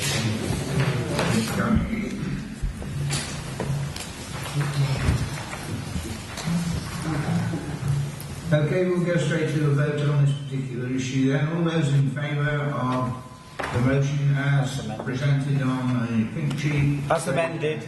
As amended, sorry, as amended. Raise their hand. Those against? Abstentions? No. Unanimous. Thank you very much indeed. Can we move then on to 11B? The notice of motion on Pearl to be moved in this instance by Councillor Clack. Thank you, Mr Mayor. I do hope that this motion will be accepted around the chamber this evening. In particular, since the last two policy and resources meetings, I think it's fair to say that on social media and various other things, Pearl has received some bad press. I think the wrong opinions of how Pearl works and what it achieves has got out there. And I don't intend to read the whole motion out word for word, and I have no doubt, Mr Mayor, that all members in this council chamber this evening appreciate just what the joint venture company Pearl has achieved over the last 10 years. Just 1 or 2 points. 83 million of investment has been brought into the borough, and Pendle Council has put an investment into it of 2,243. So that just shows what benefit we do get out of it. And the benefits that we've had are ranging from bringing the derelict Shackleton Hall building in Colne back into life, the shopping precinct at Hartley Square, Colne, new housing at Skipton Road, Colne, on the old Oak Mills site, the ongoing development of the old health centre in Colne, Briarfield Mills, which is probably the biggest thing that they have achieved, Holden Road, Lob Lane and Clitheroe Road at Briarfield, and all these projects and many more would not have gone ahead in the way that they have without Pearl being involved. I think if there is anything negative that I could possibly say about this, Mr Mayor, it is the fact that there is a certain amount of negativity amongst the public regarding Pearl. But I do not think Pearl are in any way to blame for the negativity. I think the blame for that lies with this council for not banging the drum loud enough to show people out there just how Pearl works and what it has achieved for Pendle over those 10 years. And I've nothing more to say, Chairman. I hope that everyone in this chamber will support what I've said tonight, and I move the motion as set out on the pink sheet. Well, thank you kindly, Councillor Clack. Councillor Newman. Thank you, Mr Mayor. I would hope that the investment that we do have in Pendle will continue, and I would like to second this motion. Thank you, Councillor Newman. Anyone else wish to speak on the motion? Councillor Ward. Thank you, Mr Mayor. I too have defended Pearl on several occasions, and also Barnfield, I would say. I can say that because I'm not connected in any way with them, like my council incidents. Unfortunately, the residents of Pendle see a close association between a local business and a company that often, as I have seen in Colne, have been prepared to take on building projects but at a price that we can afford that nobody else would. And probably, if you looked at the figures, didn't make any money out of it. So I take my hat off as a person to Barnfield and their management and thank them for that support for the residents of this bay. They see Pearl is because they don't actually understand it, I think, a lot of the time. They don't understand our relationship. I think it's a good thing and I think it works well. However, there is something I think, is worthy of note. In this motion, it's very quick for it to point out the negative changes that the government has made to the way they fund local government with the regeneration fund being stopped and central funding for the council being reduced. However, the Leader of the Council, in his opening budget remark, listed the many housing schemes that have provided affordable houses. It should be understood that many millions, not 2.2, a lot more than that, millions of pounds of government money has been provided into Pearl to make those affordable houses possible. And that comes through Homes England and various other things. And the government's initiative to push councils towards building more homes is backed by millions and millions of pounds. It's not a subsidy we see on our balance sheet, but it's a subsidy that's there, and it provides affordable homes for everybody. Thank you, Councillor Witt. Mr Mayor, very welcome to hear Councillor Ward there. In terms of the government funding from Homes England or whatever, and the push by the government to have more homes built, if we didn't have the Pearl vehicles, then there really wouldn't be anybody willing to take that work on, because the Pearl group of companies work on very much smaller margins that would be acceptable in the commercial sphere. I think what I wanted to say was, in terms of, this was set up as a joint venture over 10 years ago now.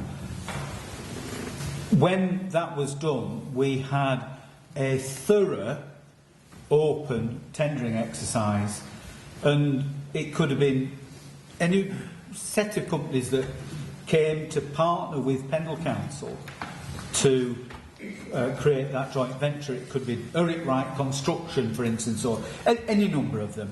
It could have been from anywhere in the world, and it happened that a local company, Combe-based, Nelson-based, actually was successful in that tender. I don't think that's anything to be ashamed of. I think it's something to celebrate, because what that means is that 3/4 of the investment, 3/4 of the spending of that joint venture circulates within our local economy, because 3/4 of the workers, 3/4 of the contractors are people who live down the street from you and you and you. They are Pendle people, Pendle businesses who are getting the funds from those contracts. And it is time that we celebrated the work that's been done. At the last Policy and Resources Committee, there was a Labour county councillor came along, and he said, "Oh, we ought to have a public inquiry into Pearl and the way that it operates." Well, I say, Mr Mayor, bring it on. Let's have a public inquiry and let's show the world what a success that joint venture has been. It's time that we were loud and proud, not hiding his light under a bushel. So, Mr Mayor, I fully support this resolution, and I hope everybody else does too. Councillor Mason. Thank you, Mr Mayor. Yeah. It's already been alluded to that I work at Barnfield, but I don't have a few minutes, and so I may speak on that. We're talking here about Tim Webber is a person who started out with nothing from Bradfield. Sorry, Barnoldswick, we should say. He lived in Barnoldswick. He started out with nothing, digging foundations in 1976. He has not moved out to Pendle. The Webber family has not moved out to the Pendle. Barnfield is based at almost industrial estate. He is passionate about building Pendle for the people of Pendle. Without the Barnfield connection, Pearl would not be here. We wouldn't have all these developments that have already been constructed and refurbished. Shackleton are always a prime example right in the centre of the column. I know that the tendering exercise that Councillor David Wick has already mentioned was a hellish exercise. I was involved in that it's actually over 10 years ago. I think it was more like 2008. We were bidding against companies potentially from across Europe because it was a European thing. And Barnfield put in a bid and it was successful. In fact, it was Barnfield Investment Properties who did it, but not Barnfield Construction. And I just think that the public, like Council Law said, they're not fully understanding of the whole process. And every single time we price a construction project, the costs are cross-checked by an independent quantity surveyor, chartered. So we can't just, people think, oh, it's Barnfield, further Clough Fair. Let's just get on there and develop it, give it to Barnfield have to price it, but then the prices are cross-checked to make sure that they're competitive with the council getting value for money. And the people of Pendle need to realise that it's not a rip-off. It's not a rip-off at all. And I've worked there for 16 years. So there are numerous subcontractors, hundreds of people in Pendle, perhaps thousands, who benefit as a result of this. It keeps the money local, keeps people employed, and I fully support it. And if people would question me, they can write me. I will bloody speak from the gods to defend the whole setup because it's good for Pendle, it's good for people, and it's good for the council. Thank you very much. Mr. Mayor, thank you very much.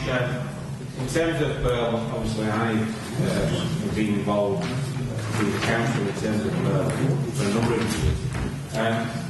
There is this perception out there that Pearl is a vehicle that the council and Barnfield and Together Housing now actually are milking the money. But the one thing I agree with Councillor Flagg that this council doesn't do is honestly shout about how good it is, but maybe we are not informing the public of how good it is. And I'm grateful to council for the last policy and resources meeting when we were asked the question at public question time, came out with the facts and figures which are available for anybody to see outside Corden, the former Corden Health Centre, in terms of what Pearl delivers. Pearl has indeed taken some very difficult projects in this borough which no private developer would have touched. As I alluded to earlier in my budget speech, the amount of loans that this council gives Pearl, we get far in excess investment back into this borough. But there are people who are out there no doubt watching this, Mr. Mayor. No matter what we say tonight, we'll still have this perception that maybe Pearl is not a good vehicle for delivery in this borough. The records show that they are in terms of the things that we've done. Hopefully that will not continue. Thank you, Councillor Wood. Thank you, Mr. Mayor. I do think that the people of Pendle should be really proud of these ventures, and particularly with Barnfields. I think we've a lot to thank Tim Webber for, and many years ago, and I wouldn't mention this to him, Councillor Nixon, but I had a friend that had a building company and Tim was his hog carrier. So obviously you start from somewhere, don't you? And I just feel, listening to people, that we really should be proud. We have 3 coal-based businessmen who have done wonders for our borough. Excelsior, Lee Jordan tells the story of when him and his business partner could only afford to share a sandwich. It's not like that now. Richard Bannister, who sold end-of-roll material in a little business that he bought from his father. He wasn't handed anything on the plate, so we should be very proud. Not just us, but everybody. But I think somebody said they don't really understand Pearl, and they don't, and particularly on social media, they really don't. It's just a get at Barnfield campaign. Shouldn't be happening. Thank you. Well, I didn't. Councillor Arnott. Thank you, Mr. Mayor. I think Pearl, as has been mentioned, is a huge success, and we should all be really proud of what we've achieved through Pearl. In terms of the return that we see, the investment that we put in, and the return that we get is massive. And in some of the projects which we've managed to do, there's no way we, on our own, could deliver their projects. However, in terms of the motion itself, I think that the purpose or intention of the motion is twofold. I think one is to send a clear message to the public, just to provide information, say, look, Pearl isn't what is being alleged. It is something positive for our area, and it is a huge success. And secondly, I think it's to show that the whole council chamber, the whole council does support Pearl and what it's actually doing, and hopefully will continue to do in the future. But in terms of the motion, there's one sentence which I don't quite like, because I think the purpose and the intention of the motion is to illustrate what can be achieved and what has been achieved with Pearl. And there's a sentence which mentions about the cuts. I think it was Councillor Ward who mentioned in terms of the government schemes and funding that has come through. So it's not, in my view, isn't actually correct in what it's saying. It says in a decade they have seen the axing of government regeneration programmes and cuts over 2/3 in government funding. Yes, there have been cuts, but there has been investment at the same time. And the point I'm trying to get across is that sentence itself doesn't add anything to the motion itself. And I would ask, please, if Council Clerk would be happy to just link that part and then continue the Pearl initiative with all party support has been and then continue as it is. Because I don't think it genuinely doesn't add anything to the motion itself. True, though. Please. Thank you, Councillor. Councillor Clegg, would you like to? Thank you, Mr. Mayor. I was hoping I wasn't going to have to stand back up and say very much, and that it would sort of have unanimity around the chamber without changing anything. I am reluctant to take out that sentence, Chairman, because there's nothing in that sentence that isn't actually a true fact. And because what it says in that particular sentence is true, I would leave it in, so I am not going to remove it. Thank you, Mr. Mayor. Thank you, Councillor Clegg. In that case, we will go to a vote on the motion as submitted on the pink sheets. Those in favour of accepting the motion, please raise their hands and show. Those against? Abstention? One abstention. Thank you very much indeed. So the motion is carried. Can we then go on to motion C?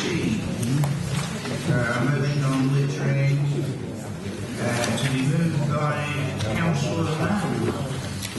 Thank you, Mr. Mayor. Littering is a major problem in certain areas of Pendle, and it can have a real impact on our economy. As people decide if they want to live in a certain area, if they want to set up a business, or indeed if they want to come and visit and spend money in our local shops. Where I live in Waterside, the litter that is dropped at the top of town ultimately blows down into the river. And of course, then into our seas, and with the consequences that many of us have seen in the Blue Planet programmes. I believe that we need every member of our community to realise the impact that littering has, not only locally, but nationally and internationally. We need to change mindsets. Yes, fining some people, dropping cigarette butts has made a difference. But I think we need to change attitudes, not through fear of being caught, but rather because of having a pride in where we live. I think there should be every help given to create clean communities, with initiatives like Stub It Out campaigns. I believe we had one of those in Cone, which was really successful, but of course funding for that was cut. We could perhaps have those cigarette butt pouches given to cafes and pubs. We need to get our fast food outlets on board and involved in any campaign that we undertake. Do you know that throughout Pendle, I don't think, to my knowledge, that there is a recycling street litter bin? I might be wrong, but I've been all the way through Cone and I cannot see one, which is amazing. When you go onto the continent, there's recycling street bins everywhere. So that is one of the initiatives that I think we should be supporting. Yes, it will be expensive to provide these extra bins. However, we've been fining people, and I know it's been causing a lot of controversy. And perhaps that money could be used for these sorts of campaigns and initiatives. So I hope that you would support the motion. I want to, before I sit down, really thank all the people in Pendle that do collect litter for us. There's groups like Pick Up the Pendle, there's groups in the local villages in Trawden and I believe in Fens and Barnoldswick, of course, and they do an absolutely fantastic job, as well as Waterside Action Group too, which I obviously belong to. So please consider setting up a task force. Thank you, Councillor Nance. And seconded by Councillor Mills. Thank you, Mr. Mayor. What comes to mind for me is the campaign Keep Britain Tidy. A phrase used widely when I was at school in the 1960s. An organisation which developed from a resolution passed by the National Federation of Women's Institutes to keep Britain tidy. In the 1970s, some 50 years ago, there was a national campaign featuring celebrities of the time in a Hearts and Minds initiative. This started to have a huge impact on people's attitudes towards litter and littering. We have come a long way since those days. For example, the National Spring Clean Day, the Green Flag Scheme, Britain in Bloom and the recycling of waste, to name just a few. However, I feel that something has been lost over the course of this time. The owning of rubbish and litter and how to dispose of it in a correct and proper manner. I have read accounts of how district enforcement have acted in the course of their duties over the last 12 months. In particular, their dealings with vulnerable people. The term bully appears quite frequently. Persons going about their daily lives, perhaps with the stresses which life brings, then to experience harassment from district enforcement staff, sometimes even when they have done nothing wrong. It has been documented that there are cases where fixed penalty notices have been discontinued, where an unjustifiable approach has been taken, or where an offender proves to be a vulnerable person. In fact, 14 cases where an offender was a young person, and 8 cases where they were considered to be vulnerable. I do think that there can be a different approach to tackling this litter issue. We should be making positive strides to providing more receptacles to people dispose of their rubbish and also reintroduce a campaign in education. In effect, an indirect route rather than a confrontational one. Simple steps, but where a difference can be achieved. And it is for these reasons I will be supporting this motion. Thank you, Councillor Nance. Councillor Kelvin Brass. Mr. Mayor, I would like to really concur with all that has been said. And in fact, Mr. Moosdale wrote to me sternly last week to say I was having far too many ideas and about quick waste service. He said, you know, I have loads of ideas, and so many of the ideas are to do with education and engagement. And that is obviously so important for people in Pendle. But I have to say that the last video that I saw on district enforcement, which was last week, the person said, who glittered, why do I have to? So that is still something that has to be fully understood, and it's not. And my friendly amendment, because we've been so friendly tonight, really mainly concerns paragraph 2. I would like to change the second word, because I listened very carefully to Councillor Iqbal in his 10 greatest hits of his administration earlier, 30 greatest hits of his administration earlier, when he said that in fact district enforcement was one of them, and the retaining of his contract, and councillors voted having read what the officers had to say. So we're in the position where we have £22,000 that we wouldn't have had this contract been cancelled, and we have the equivalent of something like £200,000 worth of boots on the ground and people working for us that this council couldn't have afforded to replicate. So at that meeting, Policy Resources, I was there. The council, 2 parties didn't note it. I would like to change the second word of the first paragraph to welcomes. And the second paragraph, I would like to reference keep written tidy.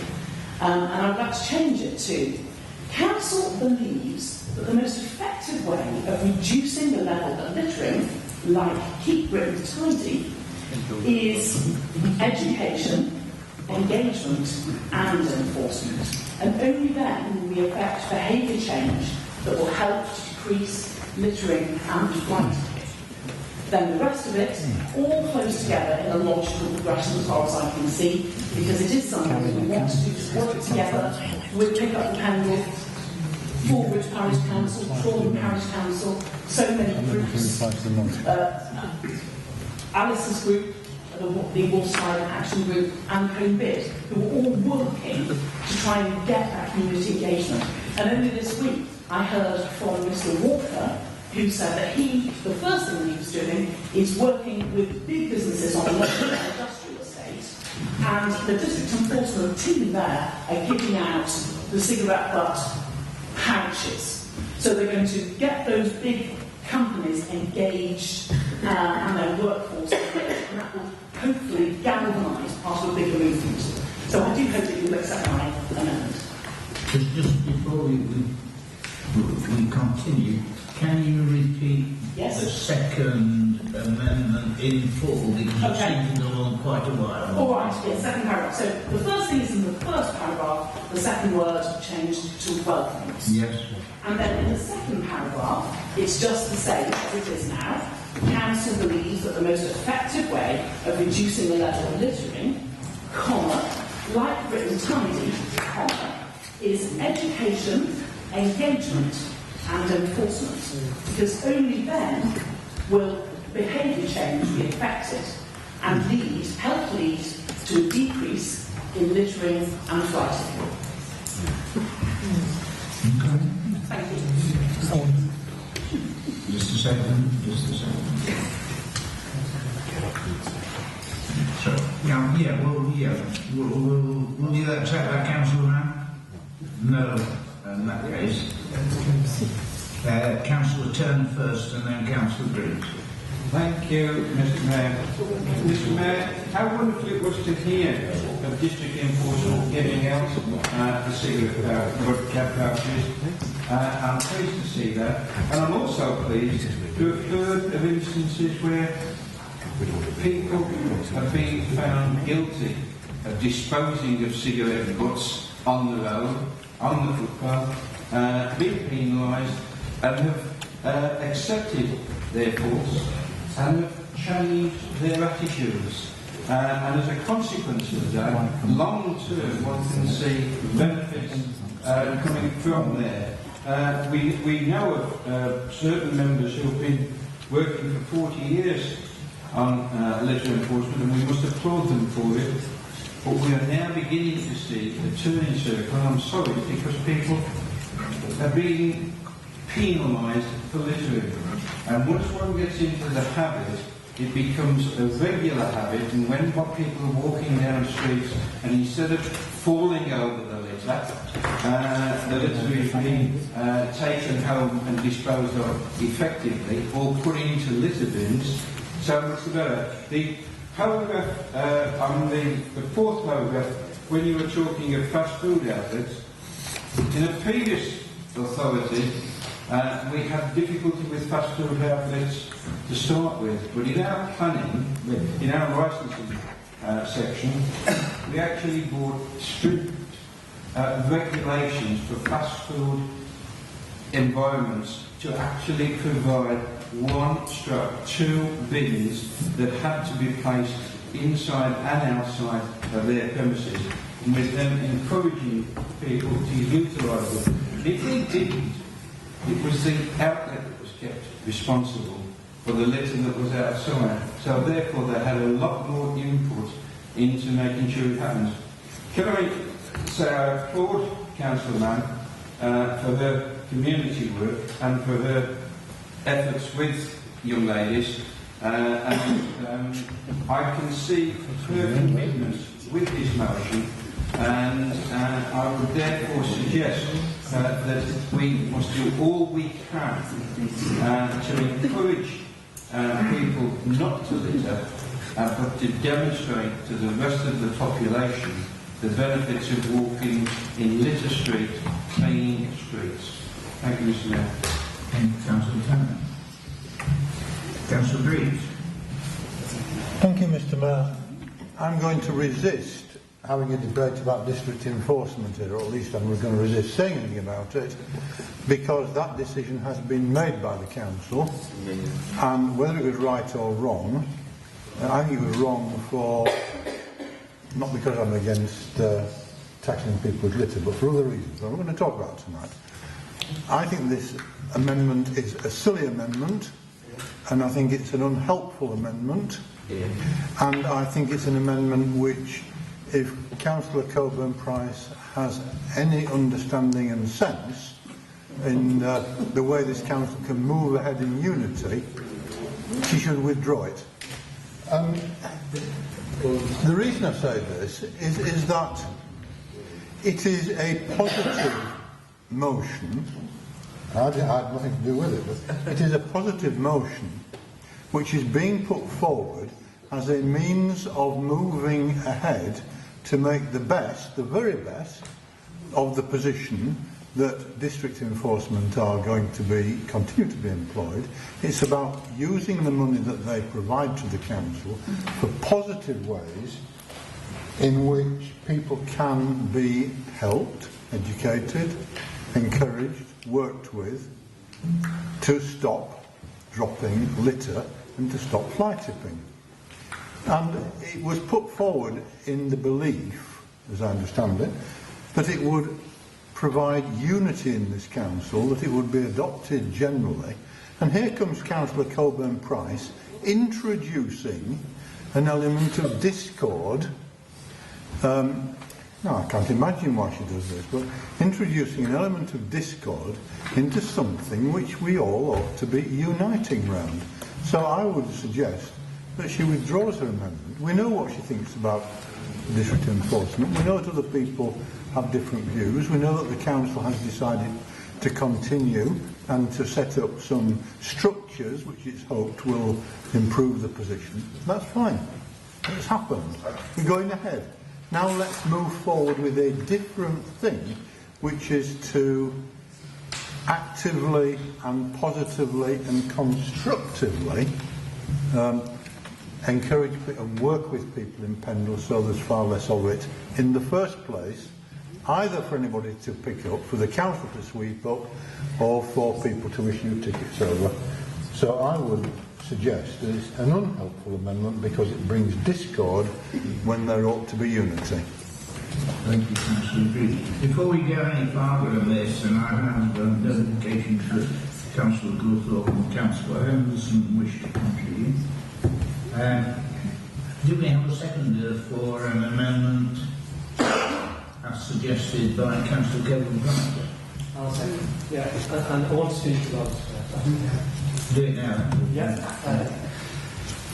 I think if we are to change attitudes, as we all agree there needs to be an effort to do that, I genuinely don't believe education is the only tool that we need to use.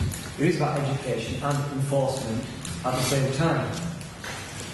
I think, talking of district, an example was given of district enforcement and how they are perhaps allegedly bullying people. Yes, we've all heard certain examples of that happening, but that is the norm. The message of perception is that is the norm, and that's what goes on in every single case. That is not the case at all. The vast majority of people are dealt with in a professional, correct manner. There will be the odd example, and we've already discussed in that Policy and Resources Committee that there are issues. No system is perfect, and that's what we've tried to address. And if we are really to show support to all the many people across the borough and the volunteers do fantastic work, I think we do need to work with them. And the best way to do that is through, like we said, education and enforcement hand in hand. I don't agree with Councillor Greaves when Councillor Greaves states that the amendment is silly. I don't think it's silly because people have a different view on things. People have a different approach. There's nothing wrong with that. If you don't happen to agree with the approach, perhaps the motion sets out. And I do genuinely believe that the amendment put forward is sensible, it is the correct way, and was passed, because that was the ethos behind what we discussed at the Policy and Resources Committee, that it would be education and enforcement, and the vast majority of that committee did agree on that, so I'm happy to second the motion. The amendment. Thank you very much. Before I return then to Councillor Goulthorpe. Thank you, Mr. Mayor. I'm not going to talk about enforcement, the company itself, but for my past sins, I had 2,500 stores to worry about. And one of the biggest issues was tab both from staff and indeed from customers. And I was interested in two things that came out of me. I'm very interested in the marine ecology. And I know that Keep It and Tidy have launched this major campaign late this year, around Manchester as well, on the effect of cigarette butt ends once they get into the marine life. They are absolutely killers, not just of humans, but of fish. So I thought that was worth noting. I also started to do a bit of research, because I remember, and there's probably one or two of us in this room who remember when it was £10 fine for littering. And that was quite a massive fine in those days, and you're going back 50 years. 1957. Sorry? 1957. Maybe. I remember when it was well, so a tenner was a lot of money then. You know, it bought you probably 10 pints of tail and best bitter and some cigarettes, but it was a lot of money. So I have a lot of sympathy with what's going on at the moment. But interesting enough, when you do the research, Keep Britain Tidy come out with those three tenets. One, you've got to educate. There's no doubt about that, and we should be taking on board that smoking is still killing people. And of course, it's gone down a heck of a lot, but it is still killing people. So that's point one. So we've got to educate not just about the littering, but about the habit. The other part of it is that at the end of the day, they're very keen to do that and include the communities in work and so on. But they're also keen for enforcement. Now, whether we've got the right enforcement or not, Keep Britain Tidy are absolutely adamant about enforcement. So I would just make that point, but it is a big thing, and our volunteers in Pendle absolutely amaze me. You know, and I've got to say, they're strong throughout Pendle, but they're absolutely ultra strong in West Britain. Thank you. Thank you, Mr. Mayor. Can I just say, I do agree with having some things that we can put forward to get rid of litter. I've always said litter is terrible. Everybody seems to round and round in a circle and bring this up year on year out. Now, for me, we talk about the different sections within this fast food. It's not just outside the fast food areas. I don't live in town, but I can guarantee when I go out first thing in the morning, there'll be rubbish bags from the fast food areas because people come and park their cars up. And I won't mind, there's a bin. And they don't provide them, not in the bin, in the centre. So it's not just about putting things out by fast food areas.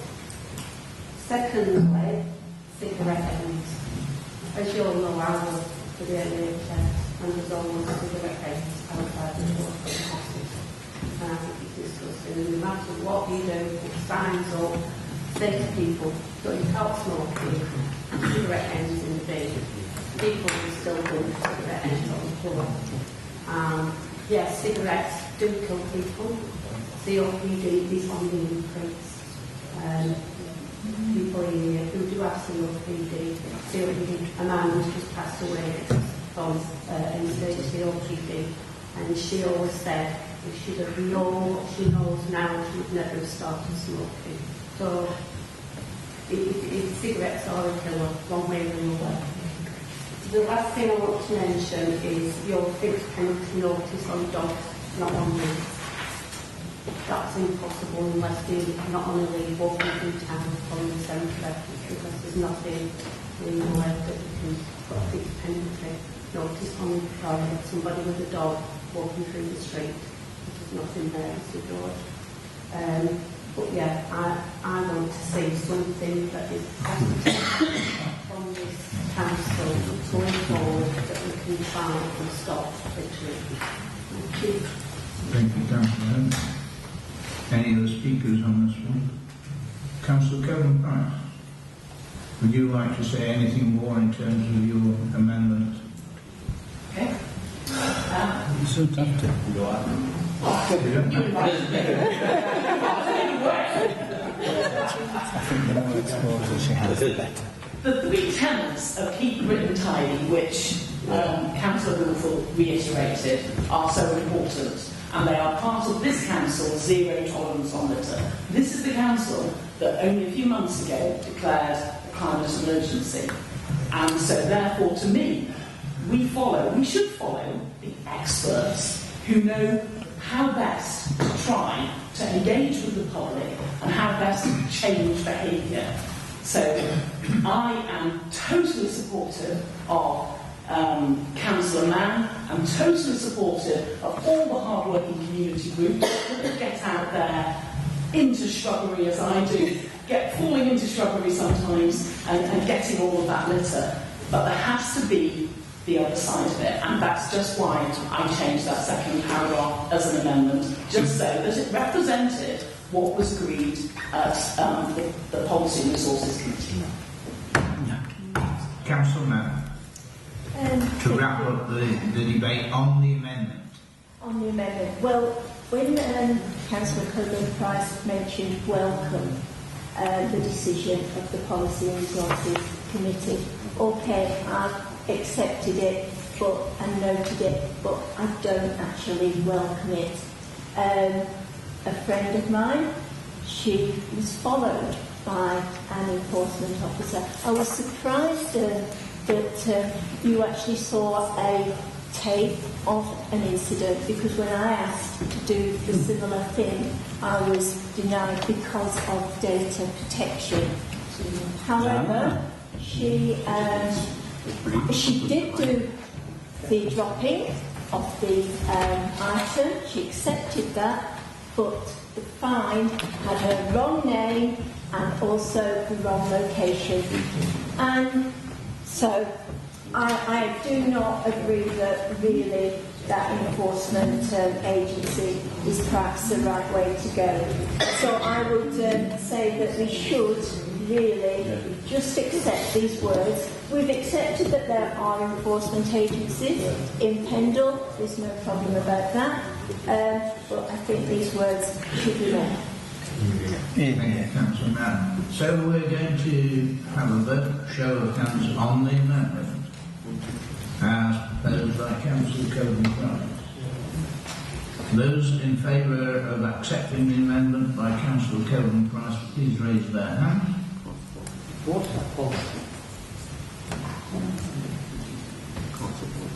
Those against accepting that?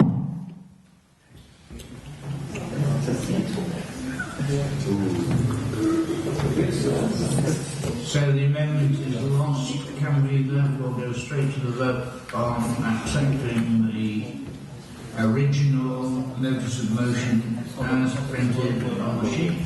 Those in favour of acceptance, please show.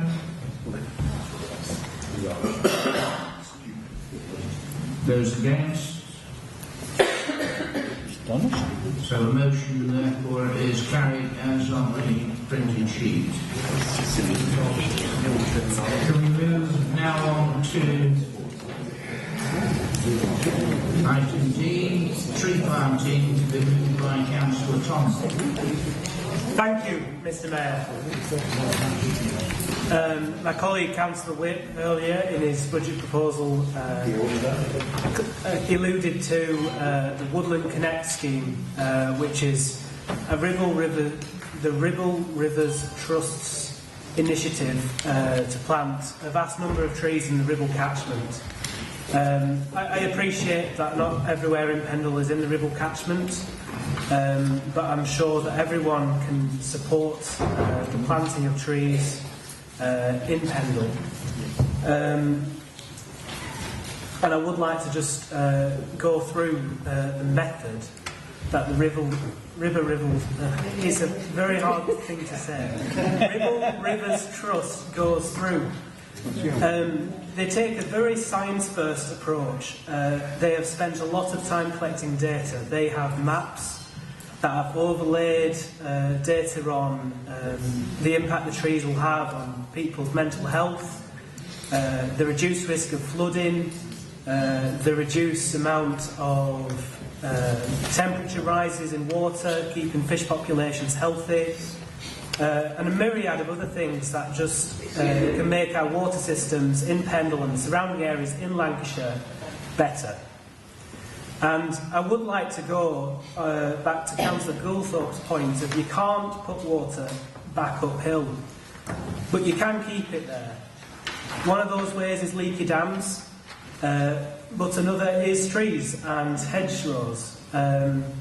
I mean, you're only talking marginal gains, but in a flooding incident, it only needs to be an inch to go over a property's threshold and ruin someone's life. And that marginal gain can mean the difference for a lot of people's livelihood.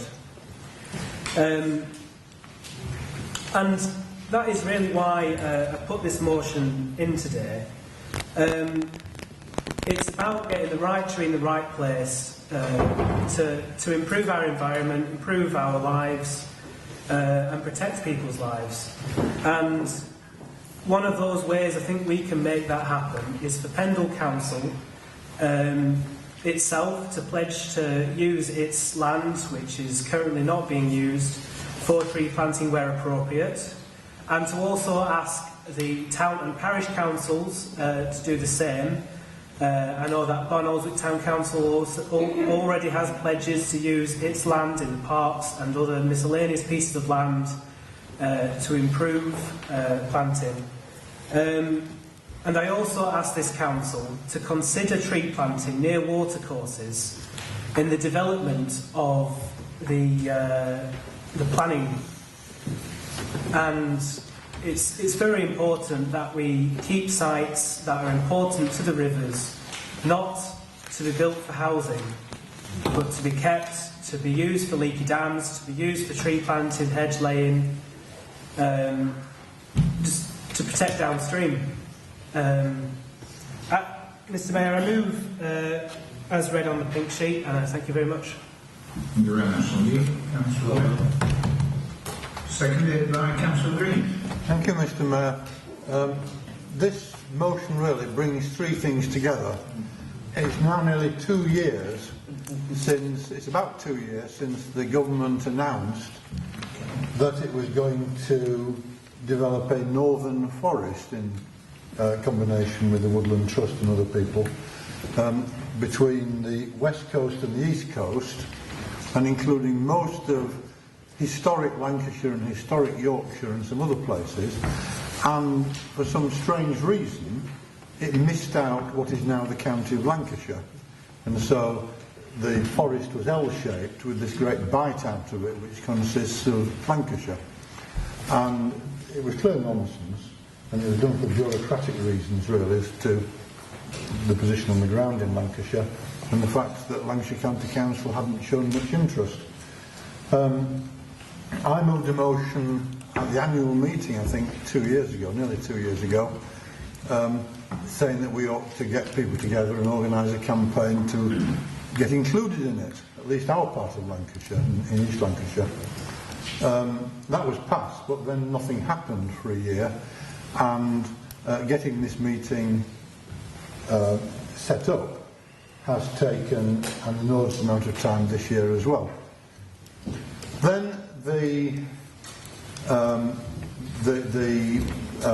Climate Emergency Working Group was set up by this council, and we've had several meetings chaired by myself and vice chaired by Councillor Tennant, and we've been making progress. Again, it seems frustratingly slow, but at least we're making progress, and one of the very important things we want to do is to plant lots and lots and lots of trees in Pendle, for the simple reason that trees are one way of keeping carbon out of the atmosphere. And we're working on plans for that, and all sorts of trees. We're talking of trees right from street trees and garden trees to quite substantial areas that we can get planted up. And then the third thing that happened is that the Ribble Rivers Trust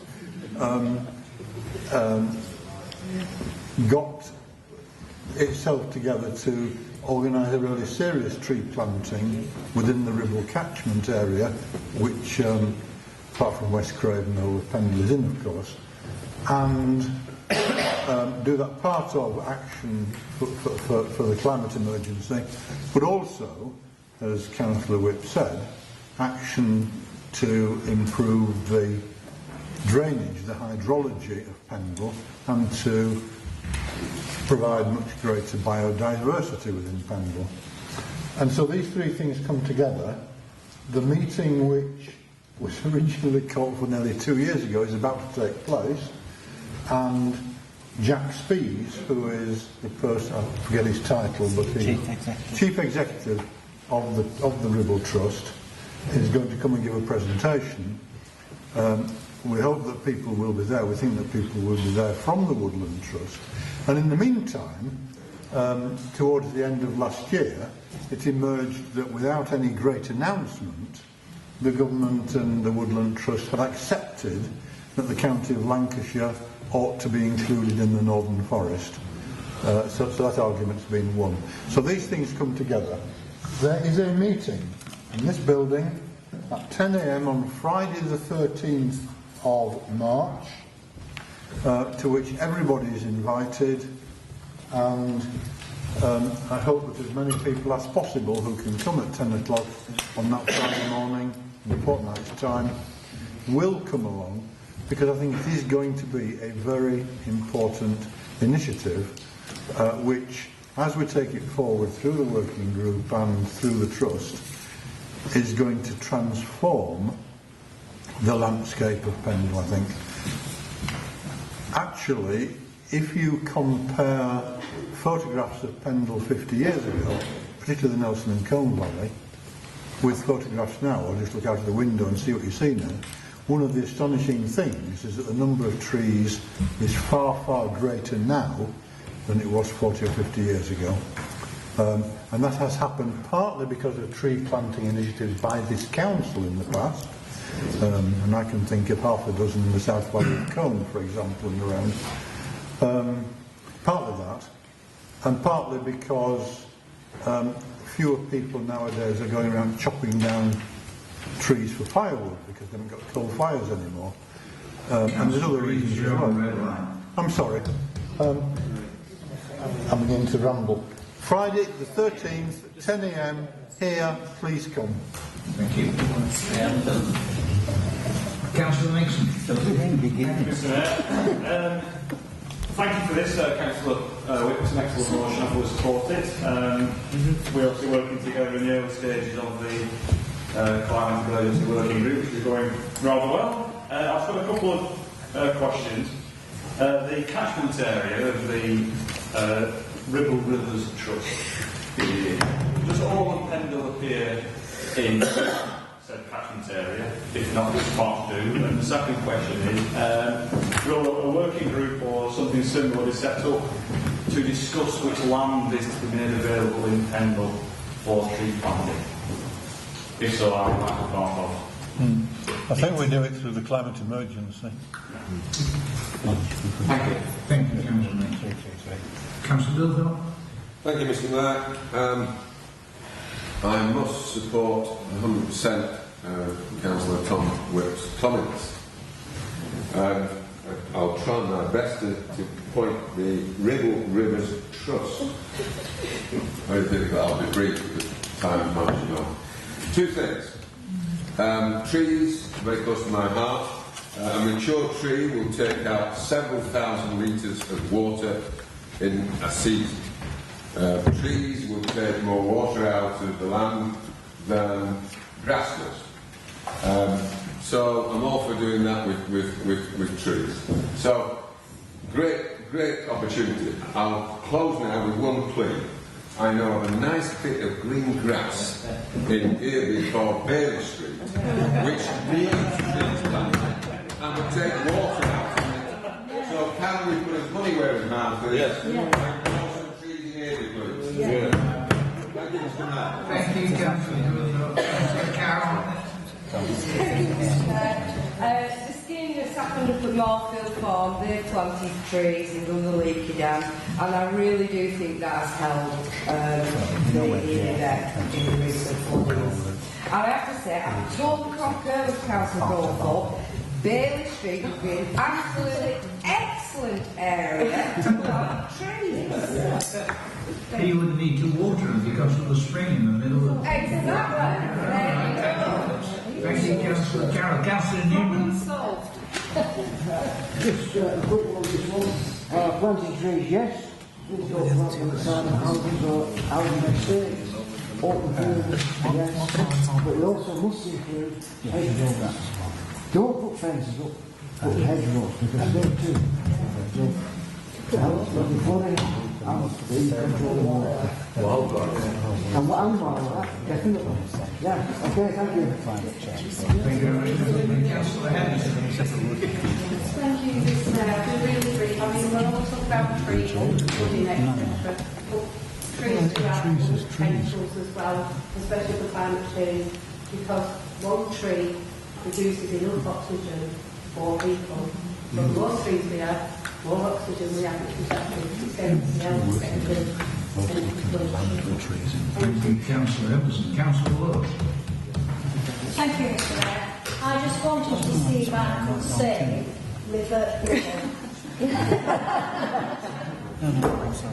Thanks very much, Councillor Lewis.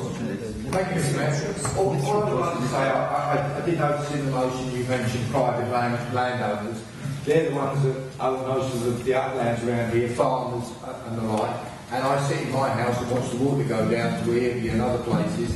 If you put trees in these places, which pretty poor land, not that good for farming, that can actually slow up the waterfall downhill, which isn't a problem for me, but it ends up in the bottom. So, you know, I think the more you get involved with the private landowners, the faster you'll get this done.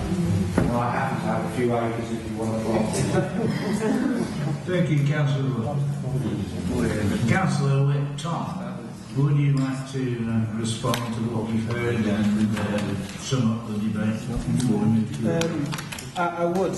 I'll start off by answering a couple of your questions. What areas aren't the Ribble catchment?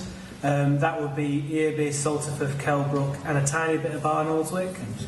And some forage as well, so I'm told. Oh, they are. They are not part of the Ribble catchment, they're part of the Air. And Councillor Whip did say about the Leeds flood, I can't remember the title.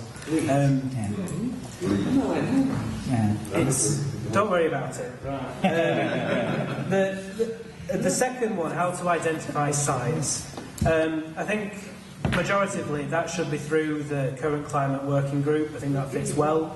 But also in addition to that, I did mention the data first approach by the Ribble Rivers Trust. See, I got it right that time. And this data, they are going to make it available to the councils, and officers will be able to get these overlaid maps. So we can cross-reference these key hotspot areas that they've identified in and around Pendle, and see if any of our sites agree with that. If we have one which is in a really sort of bright hotspot, need trees here, no-brainer. And I think finally to wrap up, I think everyone's in support of this. Thank you very much. Give me one side. Thank you, shall we go straight to a vote then on the motion as printed on the sheet? I didn't hear an amendment on the way through that effectively, so all those in favour of accepting the motion as on the print sheet? Those against? Abstentions? None. Thank you very much indeed. That's carried unanimously. We move on to item E. There's a motion on the rail minister. Moved by Councillor Green.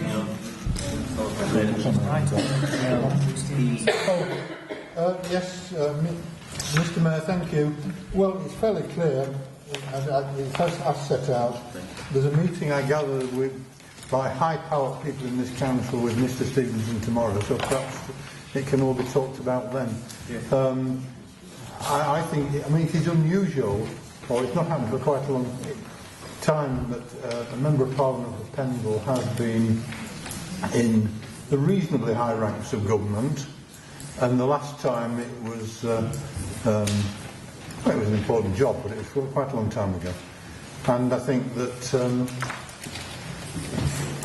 quietly and behind the scenes, work ought to be done with the MP to take advantage of that position. He clearly can't be too publicly involved in arguments in his own constituency, but and if we're not careful, he'll spend all his time worrying about HS2 and high-speed lines between Leeds and Manchester, which will never get built, or even trying to organise the Manchester to Leeds route over Stanage. But it is an opportunity, I think, and one which quietly and carefully should be taken. So I move. Thank you very much, Steve. I'm seconded by Councillor Andrews. Second, Mr. Mayor, thank you. Thank you. Councillor Turner. Thank you, Mr. Mayor. Mr. Mayor, first of all, I'll share the congratulations for the MP, and it's good to see him in his position. And I'm pleased that the comments that have been made about HS2, because with the High Court junction today, we're not going to get a runway clear Heathrow, which again is a great benefit for the climate.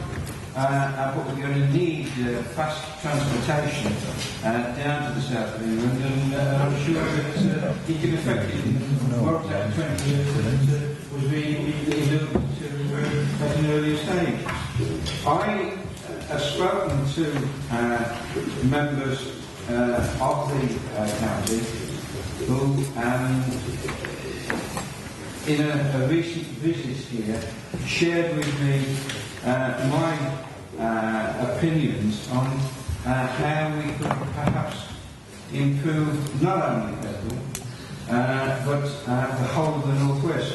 As you may be aware, on the M55, not the 65, the 55, there is a new junction being formed at junction 2A, I think it will be, taking it over to Fleetwood. If we were to extend the HS2 and we were to improve our high-speed rail line within here anyway, and extending the contacts with the high-speed rail, we could in fact utilise that rail route. We could extend the M65 to meet up with the M1, and we could make then the whole of the northwest connected directly by both road and rail from east to west or west to east, whichever way you want to go. And it would also mean that with the new connection that is coming on the M55, the possibility of actually Fleetwood becoming one of the three ports, and that would increase quite dramatically the opportunities for investment for industry in and around the northeast, the northwest. It would improve the road construction and the infrastructure that is here for the benefit of our residents. It would make the northwest and the northeast, the north of England, into a challenge to that little town called London. And might I suggest, as I have suggested to a number of places, that perhaps he may even consider speaking to his leader and suggest that all cities, including the small ones, have a congestion charge. And the congestion charge is then directly transmitted into rail fares that are kept inexpensive with regular, clean, effective transport coming through, with the money coming from the congestion charge being redirected into public transport. That way, taking into account the need to have to use motor vehicles and to take it more into public transport, bringing it down effectively, but giving people the opportunity of having fast, clean, effective transport for their benefit throughout the country. Thank you, Mr.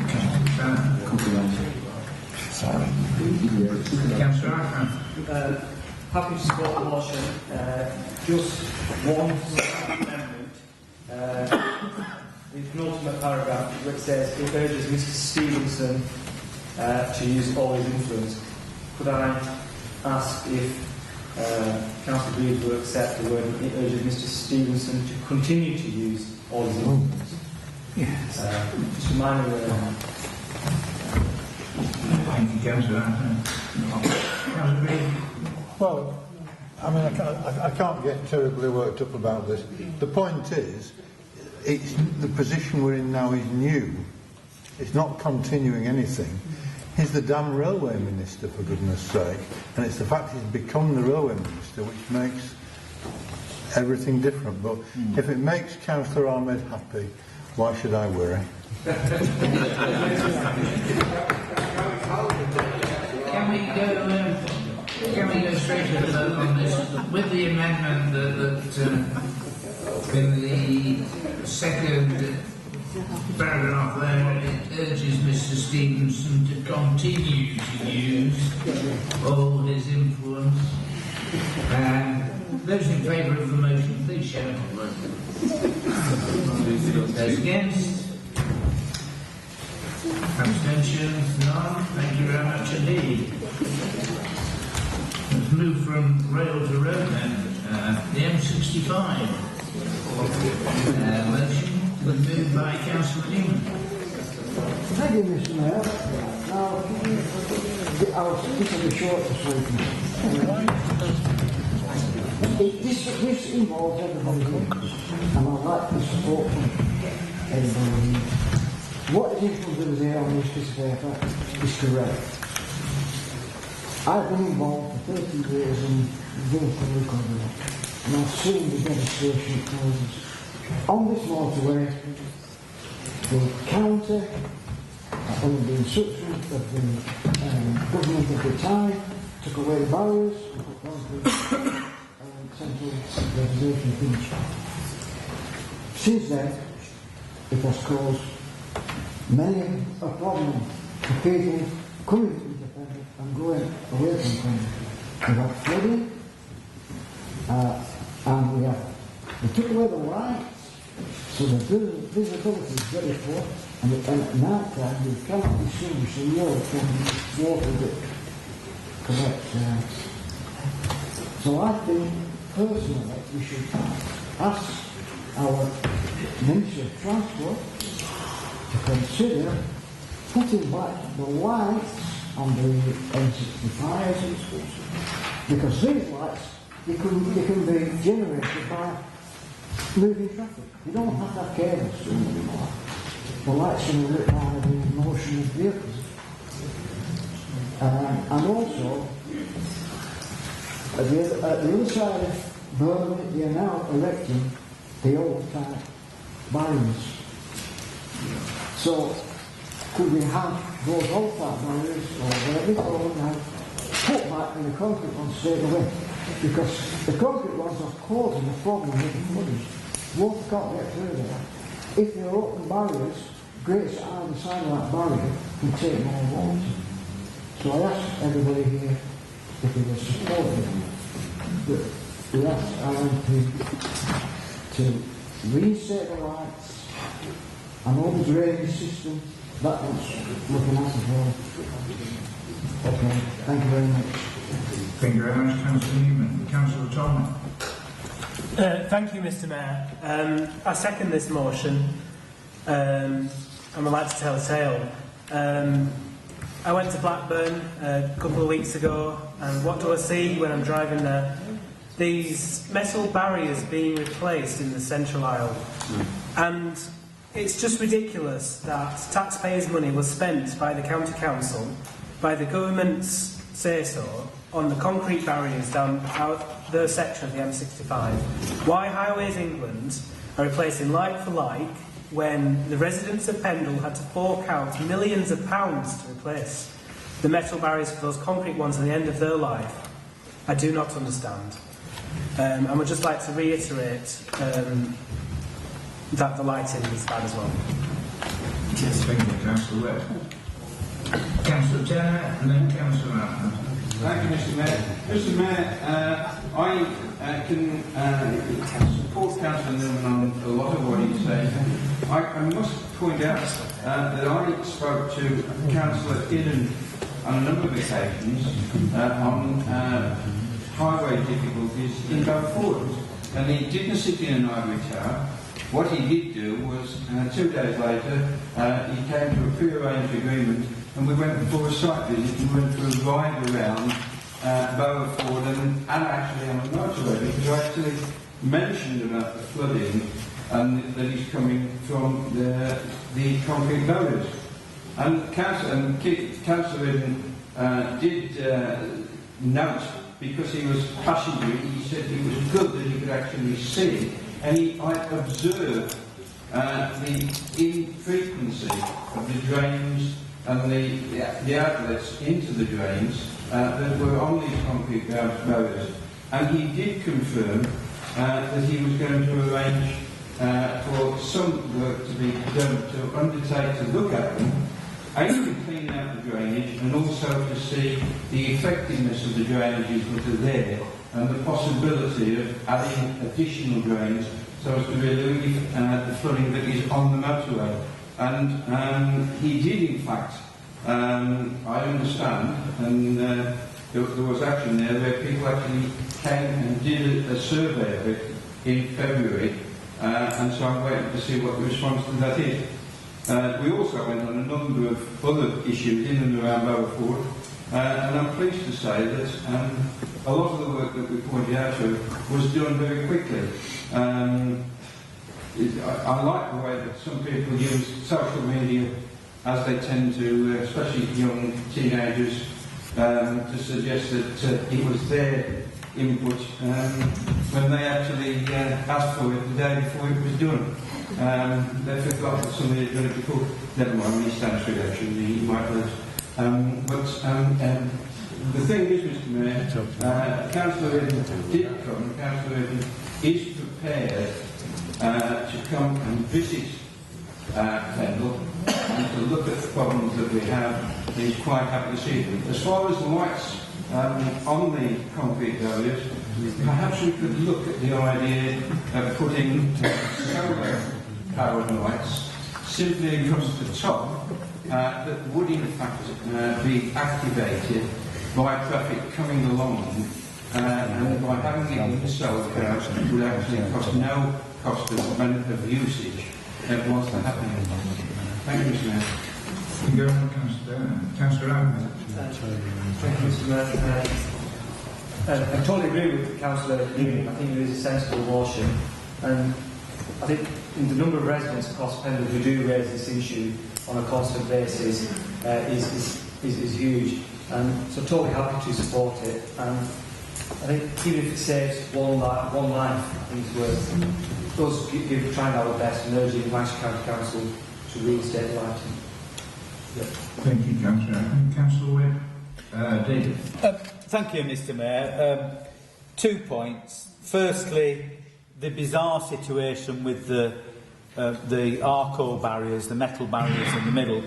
I recall very clearly that when the County Council put the concrete barriers in, they said that the government would not allow the replacement of the Arco barriers with Arco barriers. And I just find it incredible, as Councillor Tomwick said, you get beyond Burnley and they're replacing Arco barriers with Arco barriers. So somebody somewhere online has been telling porkies, and it really isn't good enough that we're in the position that we are. The second point, Mr. Mayor, Councillor Eden frequently name checks me at county council meetings. I'll name check him back by mentioning him yet again. I did raise a fortnight ago the issue of lighting on the M65, and we suggested putting some money in towards helping that along. And County Councillor Eden was quite dismissive and said, well, it's going to cost millions and millions and millions, and the implication was that he wasn't prepared to do it. If Councillor Turner has greater influence, great stuff, I suspect that there will be many a battle before we get lights back on the M65, if ever. But let's try. Thank you. Nobody else. Councillor Newman, would you like to comment? Thank you. What's been said is correct. What hasn't been said is one day on the motorway costs £3 million. That is a police estimate. So, how many lights can we not afford with £3 million? Okay? I've not a case, thank you. Thank you, Councillor Newman. Can we get a straight vote? Those in favour of accepting the motion as written, please signify. Those against? Abstentions? No. Thank you very much. Item G then, the legislative arrangements post-Brexit, been moved by Councillor Greaves. Mr. Mayor, I am totally confused about what's going on at the moment. I am talking about in relation to the fact the negotiations about future arrangements with the European Union. I've read the government's pamphlet they published. They published yesterday. I listened to the statement. I'm totally confused. So I would like to beg leave from you to withdraw this motion and perhaps bring it back when I'm less confused.